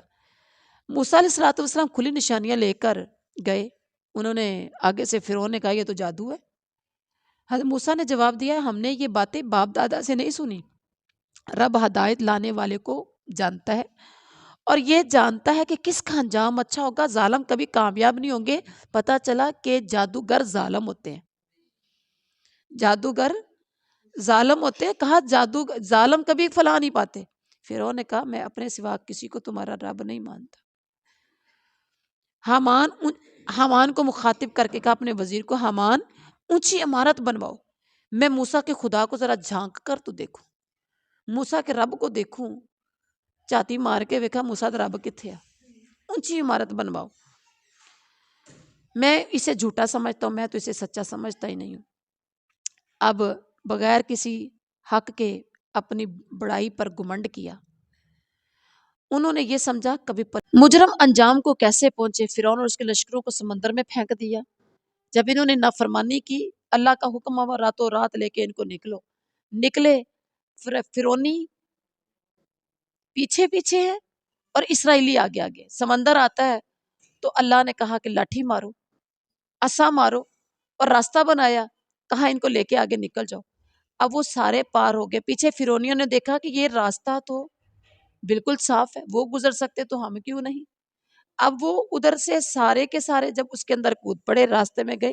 اب اللہ نے حکم دیا پانی کو، جب وہ سمندر کے دونوں کناروں سے دور تھے، درمیان میں تھے، نہ ادھر کنارہ تھا نہ ادھر کنارہ تھا، بس وہ پانی ہی تھا، حکم دیا آپس میں مل جاؤ، غرق ہونے لگے۔ اللہ اکبر۔ تو فرعون اور اس کے لشکروں کو سمندر میں پھینک کر ہلاک کیا اور کہا دیکھو ظالموں کا انجام، اور یہ دکھایا کس کو؟ اسرائیلیوں کو۔ پیچھے مڑ کے دیکھو، اسرائیلیوں کی آنکھوں کے سامنے فرعونی غرق ہوئے، انہیں جہنم کی طرف دعوت دینے والے پیش رو بنایا۔ قیامت کے دن کسی سے مدد نہیں پا سکیں گے۔ اللہ کہتے ہیں ہم نے دنیا میں ان کے پیچھے لعنت لگا دی، قیامت کے روز بڑی قباحت میں ہوں گے، بڑے برے حال میں ہوں گے۔ اور پھر اس کے بعد کہا وقال موسیٰ ربی اعلم بمن جاء بالہدی من عنده ومن تکون له عاقبۃ الدار انہ لا یفلح الظالمین۔ اس کے بعد رکوع نمبر 8 ہے، وَلَقَدْ آتَيْنَا مُوسَى الْكِتَابَ مِن بَعْدِ مَا أَهْلَكْنَا الْقُرُونَ الْأُولَىٰ بَصَائِرَ لِلنَّاسِ وَهُدًى وَرَحْمَةً لَعَلَّهُمْ يَتَذَكَّرُونَ۔ تو یہاں پچھلی نسلوں کی ہلاکت کے بعد حضرت موسیٰ کو اللہ کہتے ہیں میں نے پھر کتاب دی، فرعونیوں کو غرق کیا، اب بنی اسرائیلی جو بچے تھے ان کے لیے اللہ نے موسیٰ کو کتاب دی۔ کتاب بصیرتوں کا سامان ہے، ہدایت اور رحمت ہے تاکہ لوگ سبق سیکھیں۔ اے نبی صلی اللہ علیہ وسلم، تم اس وقت مغربی کنارے میں یا مغربی گوشے میں موجود نہ تھے جب ہم نے حضرت موسیٰ کو فرمان شریعت عطا کیا، نہ اس وقت میرے نبی تم شاہدین میں سے تھے، آپ کو تو پتہ ہی کسی بات کا نہیں تھا۔ آپ اس وقت مغربی اور اس کے بعد بہت سی نسلیں اٹھا چکے ہیں، موسیٰ کے بعد بھی ہم نے کئی نسلوں کو اٹھایا ہے اور ان پر زمانہ گزر چکا۔ تم اہل مدین کے درمیان میں موجود نہیں تھے کہ ان کو ہماری آیات سناتے، تم طور کے دامن میں بھی موجود نہ تھے جب ہم نے موسیٰ کو پکارا تھا۔ اللہ کو کہ نبی کو کسی بات کا پتہ تھا؟ کچھ بھی پتہ نہیں تھا۔ فرمایا یہ تمہارے رب العالمین کی رحمت ہے کہ تمہیں معلومات دی گئی ہیں۔ کس کے ذریعے؟ وحی کے ذریعے۔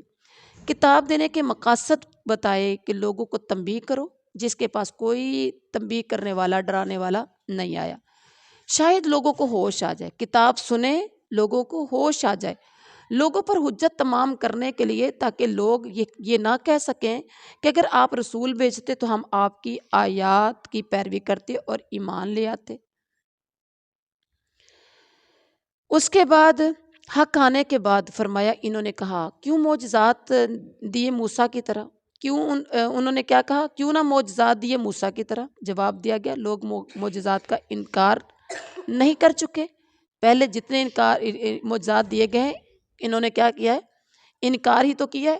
انہوں نے کہا یہ دونوں جادوگر ہیں جو ایک دوسرے کی مدد کرتے ہیں، ہم تو کسی کو بھی نہیں مانتے۔ یہ تھا کافروں کا کہنا۔ اس کے بعد آپ صلی اللہ علیہ وسلم سے کہا گیا اچھا تو لاؤ اللہ کی طرف سے کوئی کتاب اور ان دونوں سے زیادہ ہدایت بخشنے والی ہو، اگر تم سچے ہو تو لے کر آؤ، میں اسی کی پیروی اختیار کروں گا، اگر تمہارا مطالبہ پورا نہ کریں تو سمجھ لو خواہشات کی پیروکار ہیں یہ۔ اس شخص سے بڑا ظالم کون ہو سکتا جو اللہ کی ہدایت کے بغیر نفس کی پیروی کرے؟ اللہ تعالیٰ ایسے ظالموں کو کبھی بھی ہدایت نہیں دیتا۔ اس کے بعد رکوع نمبر 9 میں فرمایا وَلَقَدْ وَصَّلْنَا لَهُمُ الْقَوْلَ لَعَلَّهُمْ يَتَذَكَّرُونَ، قرآن کی دعوت کو قبول کرنے والے اور رد کرنے والوں کا تذکرہ کیا گیا ہے۔ جو کتاب کی دعوت کو قبول کرنے والے ہیں وہ تو ایماندار ہیں، ایمان لانے والوں کے لیے کہا کہ حق ہے۔ ایمان والے کیا کہتے ہیں جب قرآن اترتا کہتے حق ہے، کہتے حق ہے ہمارا رب کی طرف سے، ہم مسلم ہیں، ہم مانتے ہیں کہ ہمارے حق رب کی ہر بات سچی ہے۔ اب اللہ کہتے ہیں ان کا اجر 2 بار انہیں دیا جائے گا ثابت قدمی کے بدلے میں، آمین۔ برائی کو بھلائی سے وہ دفع کرتے ہیں، دور کرتے ہیں، ہمارے دیے ہوئے رزق میں سے یہ خرچ کرتے ہیں جو ایمان والوں کی نشانی ہے، بیہودہ باتوں سے کنارہ کش ہو جاتے ہیں، کہتے ہیں ہمارا عمل ہمارے لیے، تمہارا عمل تمہارے لیے، ہم جاہلوں کا سا طریقہ اختیار نہیں کریں گے، یہ ایمان والے کہتے ہیں۔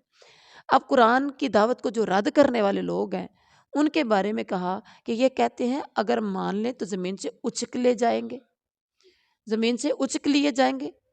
جواب ملا کیا حرم کو امن والی جگہ ہم نے نہیں بنایا؟ ان کے لیے طرح طرح کے پھل کھچے آتے ہیں، کبھی غور کریں حرم میں کیسا پھل آتا ہے۔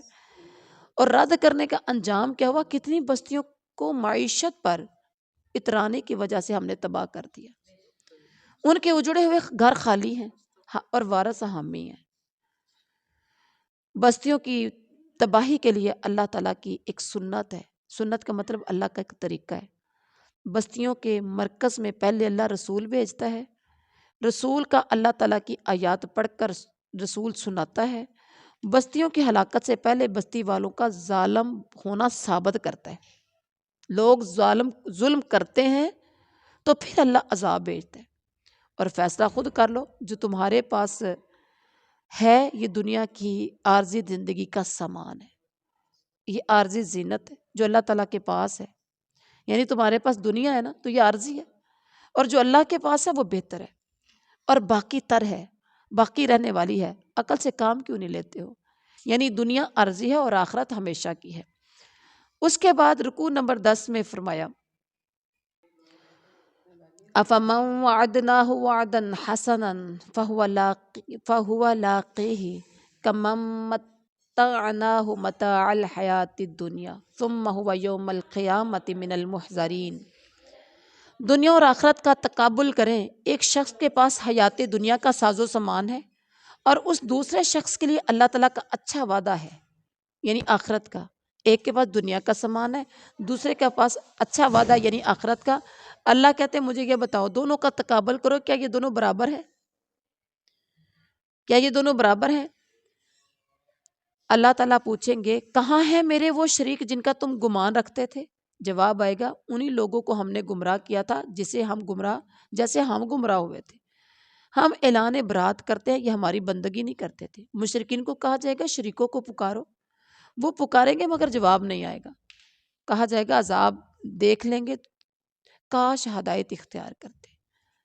جب عذاب دیکھ لیں گے تو کہیں گے کاش ہدایت اختیار کرتے، لیکن اس وقت رونا پچھتانا کام نہیں آئے گا۔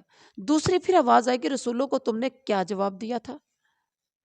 تو ان کو نہ کوئی بات سوجے گی، نہ ایک دوسرے سے پوچھ سکیں گے، اور پھر کہیں گے جس نے توبہ کی، ایمان لایا، نیک عمل کرتے رہے وہی کامیاب ہوں گے۔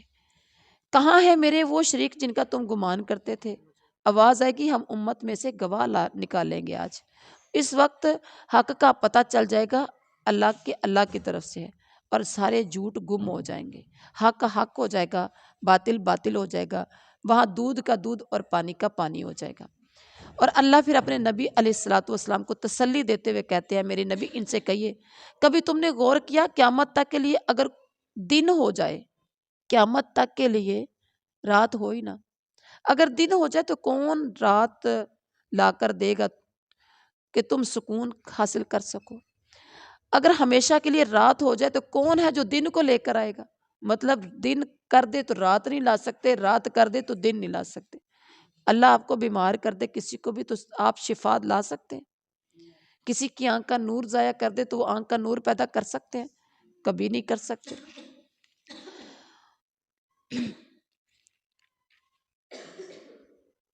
اس کے بعد رکوع نمبر 11، ان قارون کان من قوم موسیٰ فبغى علیہم۔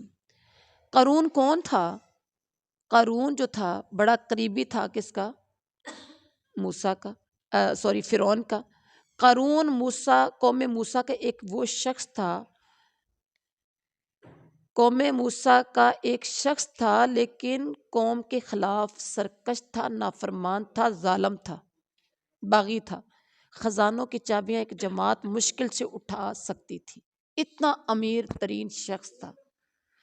دیکھیے، رزق تو کنجروں کے گھروں میں بہت بڑا ہوتا ہے، رزق تو کافروں کے گھروں میں بڑا ہوتا ہے، ٹھیک ہے۔ اب قارون کافر تھا، اللہ کا ٹوٹلی نافرمان تھا، خزانوں کی چابیاں ایک بہت بڑی جماعت بڑی مشکل سے اٹھاتی تھی۔ قارون کو قوم کی نصیحت تھی، قارون کو قوم کی نصیحت کیا تھی کہ پھولو نہیں، اللہ پھولنے والوں کو پسند نہیں کرتے، مطلب تکبر نہ کرو، اتراؤ نہیں، آخرت کا گھر بنانے کی فکر کرو۔ آج کسی کے پاس پیسہ آ جائے نا تو اگلے کے گھر کے دیواروں کی باتیں، فرش کی باتیں، میں سیدھی سیدھی بات کر رہی ہوں، کسی کے واش روم میں گئے اس کی باتیں، لے اے ان واش روم میں، اے ان توڑا سین ہے، اے دیوارہ نے، اب پکھا لگ گئے، اب دروازہ ٹوٹا، اب فلانی چیز، کرتے ہو کہ نہیں کرتے ہو؟ کرتے ہو کہ نہیں؟ پھر کسی کے گھر میں جانا پسند نہیں کرتے، کس لیے؟ انہاں کیڑا گھر ہے جدے وچ جا رہے ہیں۔ یہ تکبر کی علامت ہے، یہ تکبر ہے، اور یہ ہم خواتین میں بہت زیادہ یہ عام ہے۔ تھوڑا سا رزق اللہ نے دیا تو اپنا آپ بھول گئے، اچھا سوٹ پہننا شروع کیا تو دوسرے کے ہلکے سوٹ پہ تنقید شروع کر دی، میں تو ساری زندگی نہیں پایا، اوقات ہی بھول گئے، چاہے ساری زندگی ٹاکیاں کٹھیاں کر کے پائیاں ہوں۔ ہم انسان اپنی اوقات بھول جاتے اور بڑی جلدی بھول جاتے ہیں۔ اللہ تکبر کرنے والوں کو پسند نہیں کرتے۔ قوم کے لوگ قارون سے کہتے تھے پھولو نہیں، یعنی تکبر نہ کرو، اللہ ایسے لوگوں کو پسند نہیں کرتے۔ آخرت کا گھر بنانے کی فکر کرو، دنیا میں سے کبھی اپنا حصہ فراموش نہ کرو، احسان کرو جیسے اللہ نے تم پر احسان کیا، زمین میں فساد برپا نہ کرو۔ آگے سے قارون کا جواب کیا تھا؟ یہ سب کچھ مجھے علم کی بنا پر دیا گیا ہے، میری محنت، میری کوشش، میرا علم۔ اسے علم نہیں تھا کہ پہلے کتنے لوگوں کو ہلاک کیا جا چکا۔ مجرموں سے گناہ پوچھے نہیں جاتے، مجرموں سے گناہ پوچھے نہیں جاتے، تم نے کتنے گناہ کیے ہیں۔ اللہ اکبر۔ قارون ایک دن اپنی دولت کا اظہار کیسے کرتا ہے؟ قوم کے سامنے بڑے ٹھاٹ باٹ کے ساتھ اپنے خزانوں کی چابیاں اونٹوں کے اوپر لاد کے، بہت بڑی اونٹوں کی جماعت کے اوپر لاد کے نکلا، اور جو دنیا کو پسند کرنے والے لوگ تھے انہوں نے جب قارون کے لشکر کو، جماعت کو دیکھا تو آنکھیں کھلی کی کھلی، پھٹی کی پھٹی رہ گئی، اور رشک کرنے لگے کہ اتنا مال، یہ چابیاں ہیں تو اندر کتنا کچھ ہوگا۔ اللہ اکبر۔ علم والے افسوس کرنے لگے، جن کے پاس علم تھا وہ افسوس کرنے لگے، انہوں نے کہا اللہ کا ثواب بہتر ہے۔ یہ ان کا صبر تھا۔ اور قارون کا کیا انجام ہوا؟ اسے اور اس کے گھر کو، جب وہ نکلا نا خزانوں کی چابیاں لے کر، اسے اور اس کے گھر کو زمین میں، لوگوں کے دیکھتے دیکھتے نیچے زمین میں دنسانا شروع کر دیا۔ لوگوں کے سامنے سب کچھ زمین میں دنستا ہوا نیچے کی طرف جا رہا ہے۔ تو جو دنیا کے زندگی کو چاہنے والے تھے وہ جان گئے کہ اللہ جسے چاہتا ہے کشادہ رزق دیتا ہے، جس کو چاہے تنگ رزق دیتا ہے۔ اگر اللہ تعالیٰ نے احسان نہ کیا ہوتا تو ہم زمین میں بھی ہم بھی دنس جاتے، کاش کافر کبھی بھی فلاح نہیں پائیں گے۔ اور اس وقت سب نے اپنی آنکھوں سے قارون کا انجام دیکھا اور کہا کہ نہیں، مال ہی سب کچھ نہیں ہوتا، یہ تکبر، یہ غرور، یہ دنیا، یہ سب کچھ میرے رب نے ختم کر دینا ہے، کیونکہ اللہ کے سامنے یہ کچھ بھی نہیں ہے۔ اس کے بعد رکوع نمبر 12 ہے، تلک الدار الآخرۃ نجعلها للذین لا یریدون علوا فی الارض ولا فسادا والعاقبۃ للمتقین. بڑی خوبصورت یہ آیت ہے. اللہ تعالیٰ نے اپنے نبی سے مخاطب ہو کے کیا فرمایا؟ اللہ اکبر، جس نے یہ قرآن فرض کیا ہے وہ تمہیں بہترین انجام کو پہنچانے والا ہے. کہہ دو میرا رب ہدایت پانے والوں اور گمراہ ہونے والوں کو جانتا ہے. تم کتاب کے امیدوار نہ تھے، تمہارے رب کی مہربانی سے یہ نازل ہوئی ہے. تم کافروں کے مددگار نہ بنو. کفار تمہیں اللہ تعالیٰ کی آیات سے باز نہ رکھے. رب کی طرف دعوت دو، مشرکوں میں شامل نہ ہو. اللہ تعالیٰ کے ساتھ دوسروں کو معبود مت بناؤ. ہر چیز اللہ تعالیٰ کی ذات کے ماں سوا ہلاک ہونے والی ہے. اللہ تعالیٰ کی فرما روائی اسی کی طرف تم سب نے پلٹائے جانا ہے. آخرت کے گھر کا تذکرہ کیا کہ ان لوگوں کے لیے مخصوص ہے آخرت جو زمین میں بڑائی نہیں چاہتے، نہ فساد کرنا چاہتے ہیں. انجام کی بھلائی متقین کے لیے ہے. جو بھلائی لائے گا بہتر بھلائی اسے ملے گی، جو برائی لائے گا ویسا ہی بدلہ ملے گا جیسے اس نے عمل کیا تھا. اس کے بعد رکوع نمبر 13 میں فرمایا، یہ سورۃ العنکبوت ہے. بسم اللہ الرحمن الرحیم. شروع اللہ کے نام سے جو بڑا مہربان نہایت رحم والا ہے. الف لام میم احسب الناس ان یترکوا ان یقولوا آمنا وهم لا یفتنون. ایمان کے لیے آزمائش بڑی ضروری ہے.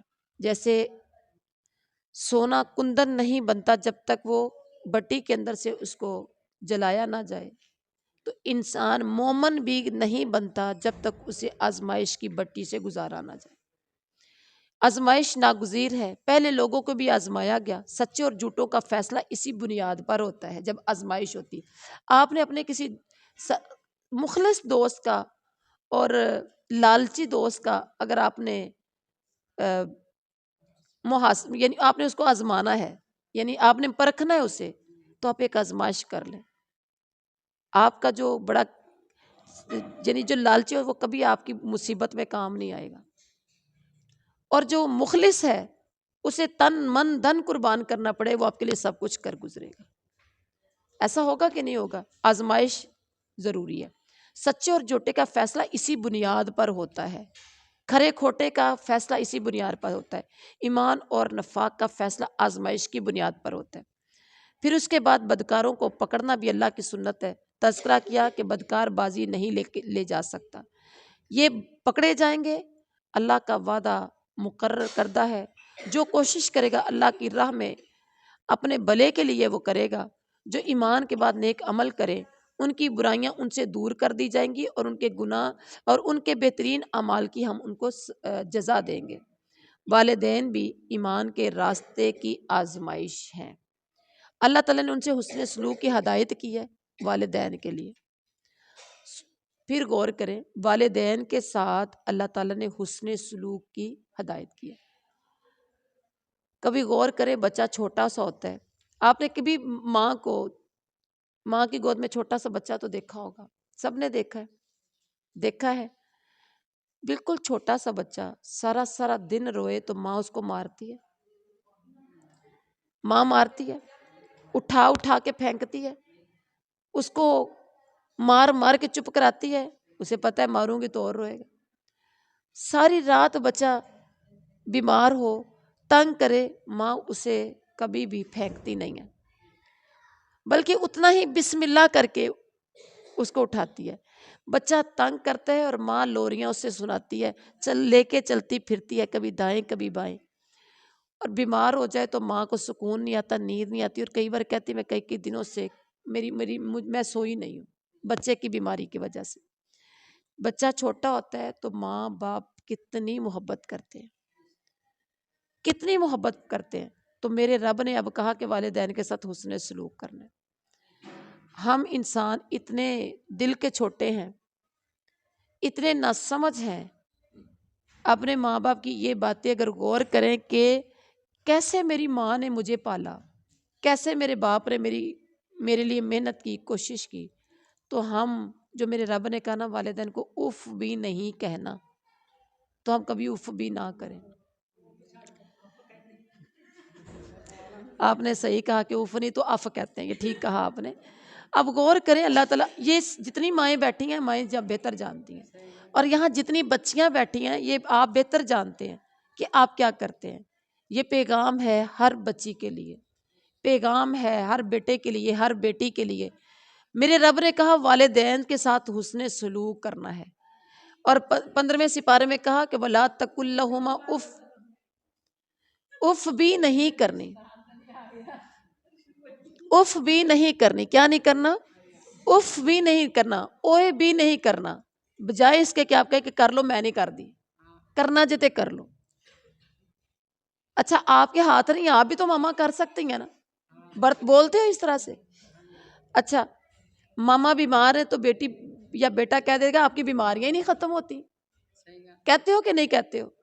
کبھی غور کرے، ماما کا تو کچھ نہیں جا رہا، باپ کا کچھ نہیں جا رہا، آپ اپنی آخرت خود خراب کر رہے ہو. اللہ کے ہاں گنہگار آپ اپنے آپ کو کر رہے ہیں. اب آپ نے سیکھنا ہے، بس سمجھیں کہ میرا رب کا قرآن اصل میں اللہ کی کلام ہے، اللہ کی باتیں ہیں جو میں اور آپ پڑھتے ہیں، سن رہے. اللہ سمجھے ہم سے باتیں کر رہے.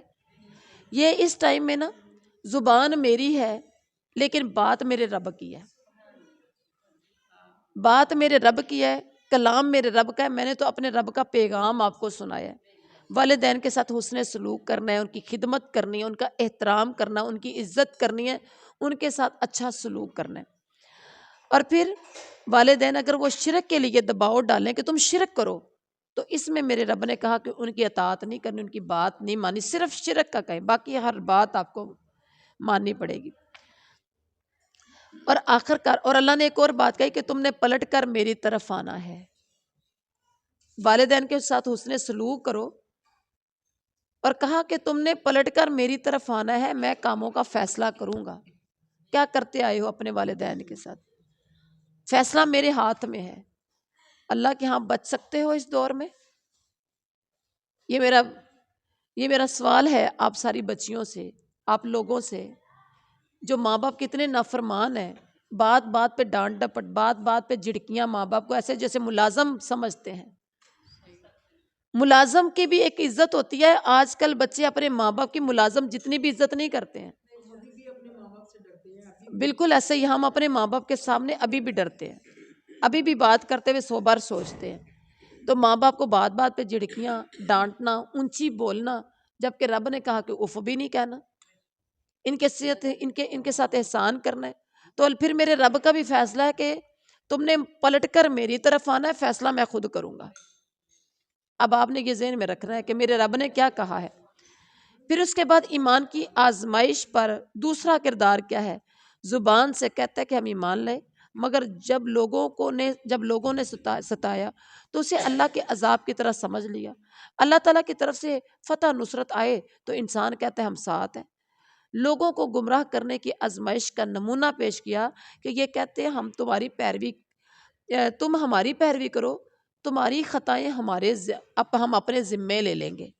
آج کل کے ملا، آج کل کے پیر، آج کل کے بابے کیا کہتے ہیں؟ تم ہماری پیروی کرو، تمہاری خطائیں تمہیں یقین نہیں آتا تو ہم اپنے ذمے لے لیں گے. کرتے ہیں کہ نہیں ایسے کہتے؟ ہم تمہاری بخشش کروا لیں گے. کسی کی خطائیں یہ اپنے اوپر لینے والے نہیں ہیں. میں نے جو کرنی ہے میرے نامہ مال میرے فرشتے لکھ رہے ہیں، آپ نے جو کرنی ہے آپ کے نامہ مال میں آپ کے فرشتے لکھ رہے ہیں. زبان سے کہنے سے تھوڑا ایک دوسرے کے نامہ مال میں چلے جائیں گے. میرا رب کہتا ہے کہ جھوٹ کہتے ہیں، میرا رب کہتا ہے کہ جھوٹ کہتے ہیں. قیامت کے دن اپنے ساتھ دوسروں کے بوجھ بھی یہ لائیں گے. قیامت کے دن ان سے پوچھ گچھ تو ہوگی، اور اللہ تعالیٰ پھر فیصلہ کرے گا کہ ان کے ساتھ کیا سلوک کرنا ہے. رکوع نمبر 14 ہے وَلَقَدْ أَرْسَلْنَا نُوحًا إِلَىٰ قَوْمِهِ فَلَبِثَ فِيهِمْ أَلْفَ سَنَةٍ إِلَّا 50 عَامًا. حضرت نوح کا یہاں سے تذکرہ سٹارٹ ہوا. حضرت نوح نے 950 سال اپنی قوم کو دعوت دی. اللہ تعالیٰ نے طوفان سے قوم نوح کو ہلاک کیا، حضرت نوح کو بچا لیا. ابراہیم علیہ السلام کی پھر دعوت کا تذکرہ ہے. وَإِذْ قَالَ وَإِبْرَاهِيمَ إِذْ قَالَ لِقَوْمِهِ اعْبُدُوا اللَّهَ وَاتَّقُوهُ. جب ابراہیم علیہ السلام نے کہا کہ اللہ کی بندگی کرو، اس سے ڈرو. اللہ تعالیٰ کو چھوڑ کر جنہیں پوج رہے ہیں وہ بت ہے، تم جھوٹ گڑتے ہو. اللہ کے سوا کسی کے پاس رزق دینے کا اختیار نہیں ہے۔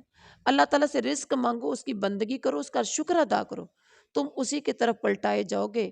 اگر تم جھٹلاتے ہو تو پہلی قومیں بھی جھٹلا چکی ہیں، رسول پر صاف صاف پیغام پہنچا دینے کے سوا کوئی ذمہ داری نہیں ہے۔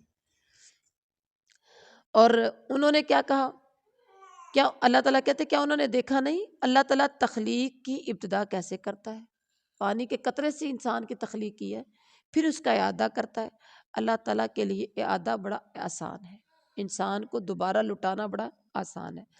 دوسری زندگی آئے گی تو وہ جسے چاہے گا سزا دے گا، جس پر چاہے گا رحم کر لے گا۔ تم اللہ تعالیٰ کو عاجز نہیں کر سکتے، اللہ کو کوئی ہار نہیں دے سکتا۔ اللہ تعالیٰ سے بچانے والا کوئی سرپرست اور مددگار تمہارے لیے نہیں ہوگا۔ تو اس کے بعد اللہ تعالیٰ نے تذکرہ کیا سورۃ رکوع نمبر 15 میں، والذین کفروا بآیات اللہ ولقائہ اولئک یئسوا من رحمتی واولئک لہم عذاب علیم۔ یہاں کافروں کا، انکار کرنے والوں کا تذکرہ ہوا کہ جن لوگوں نے آخرت کا انکار کیا وہ اللہ تعالیٰ کی رحمت سے مایوس ہو گئے، ان کے لیے دردناک عذاب ہوگا۔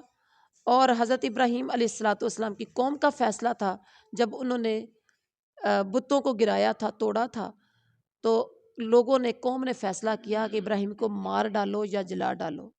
اللہ کہتے ہیں ہم نے ابراہیم کو بچا لیا۔ اس واقعے میں ایمان والوں کے لیے بھی نشانیاں ہیں، جو ابراہیم کو بچایا۔ ابراہیم علیہ السلام نے دعوت کیا دی کہ اللہ کو چھوڑ کر تم لوگوں نے بتوں کو باہمی محبت کا ذریعہ بنا لیا ہے۔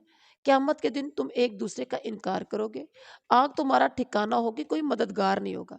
پھر اس کے بعد حضرت لوط کا تذکرہ کیا۔ حضرت لوط علیہ السلام ایمان لے آئے، کس پر؟ حضرت ابراہیم پر۔ حضرت ابراہیم نے کہا میں اپنے رب کی طرف ہجرت کرتا ہوں۔ ابراہیم علیہ السلام پر کچھ اللہ تعالیٰ نے انعامات کیے، ان کا تذکرہ کیا۔ وہ انعام کیا تھے؟ ہم نے اسے اسحاق علیہ السلام اور یعقوب علیہ السلام جیسی اولاد دی۔ اسحاق بیٹا تھا اور یعقوب پوتا تھا۔ ان کی نسل میں نبوت اور کتاب رکھ دی، دنیا میں اجر عطا کیا، یعنی باپ نیک تھا، متقی تھا، پرہیزگار تھا، اللہ کا نبی تھا، تو آگے اولاد بھی کیا ہوا؟ نبی، نبیوں کے اندر سے نبی، اور یہ سارا نبیوں کا سلسلہ شروع ہو گیا، آخرت میں صالحین میں ہوگا۔ اس کے بعد حضرت لوط کی دعوت کا تذکرہ کیا کہ دنیا میں پہلی بار حضرت لوط نے جو دعوت دی اپنی قوم کو کہ دنیا میں پہلی بار تم نے فحاشی کا بڑا ہی کام کیا ہے، بہت بڑا تم نے کام کیا۔ اپنی قوم سے کہا یہ تمہارا کیا حال ہے کہ تم مردوں کے پاس برائی کے لیے جاتے ہو، راہ زنی کرتے ہو، مجلسوں میں برے کام کرتے ہو۔ قوم نے جواب دیا سچے ہو تو عذاب لے کر آؤ۔ حضرت لوط علیہ السلام نے دعا کر دی رب انصرنی علی القوم المفسدین، یا اللہ مجھے فسادی قوم کے مقابلے میں میری مدد فرما۔ تو اس کے بعد اللہ تعالیٰ نے تذکرہ کیا رکوع نمبر 16 میں وَلَمَّا جَاءَتْ رُسُلُنَا إِبْرَاهِيمَ بِالْبُشْرَى قَالُوا إِنَّا مُهْلِكُو أَهْلِ هَذِهِ الْقَرْيَةِ۔ اب حضرت ابراہیم علیہ السلام کے پاس کچھ فرشتے آئے خوشخبری لے کر۔ انہوں نے کہا کہ اللہ تعالیٰ کے فرشتوں نے حضرت ابراہیم کو خبر دی کہ ہم اس بستی کو ان کے ظلم کی وجہ سے ہلاک کرنے والے ہیں۔ لوط علیہ وہ بستی جس کی طرف اشارہ کیا تو وہ حضرت لوط کی بستی تھی۔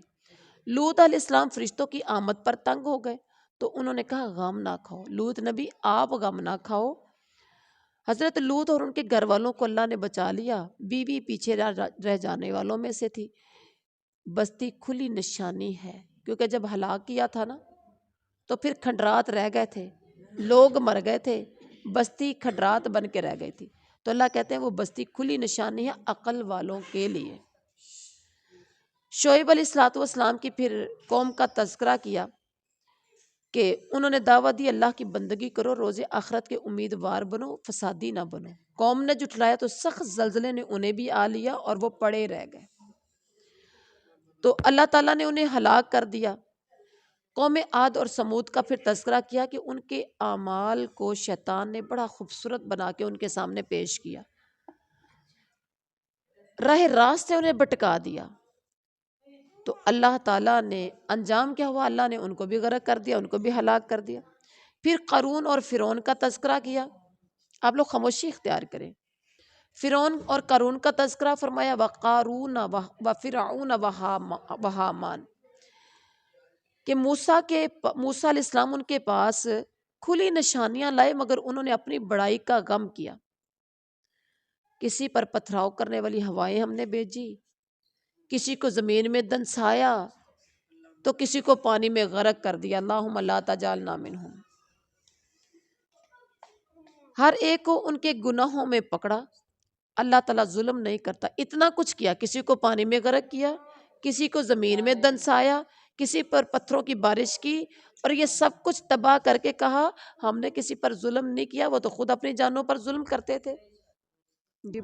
پھر اس کے بعد شرک کی مثال بیان کی، ان کے لیے پھر شرک کی مثال بیان کی، مثل الذین اتخذوا من دون اللہ اولیاء کمثل العنکبوت، سورت کا نام کیا تھا؟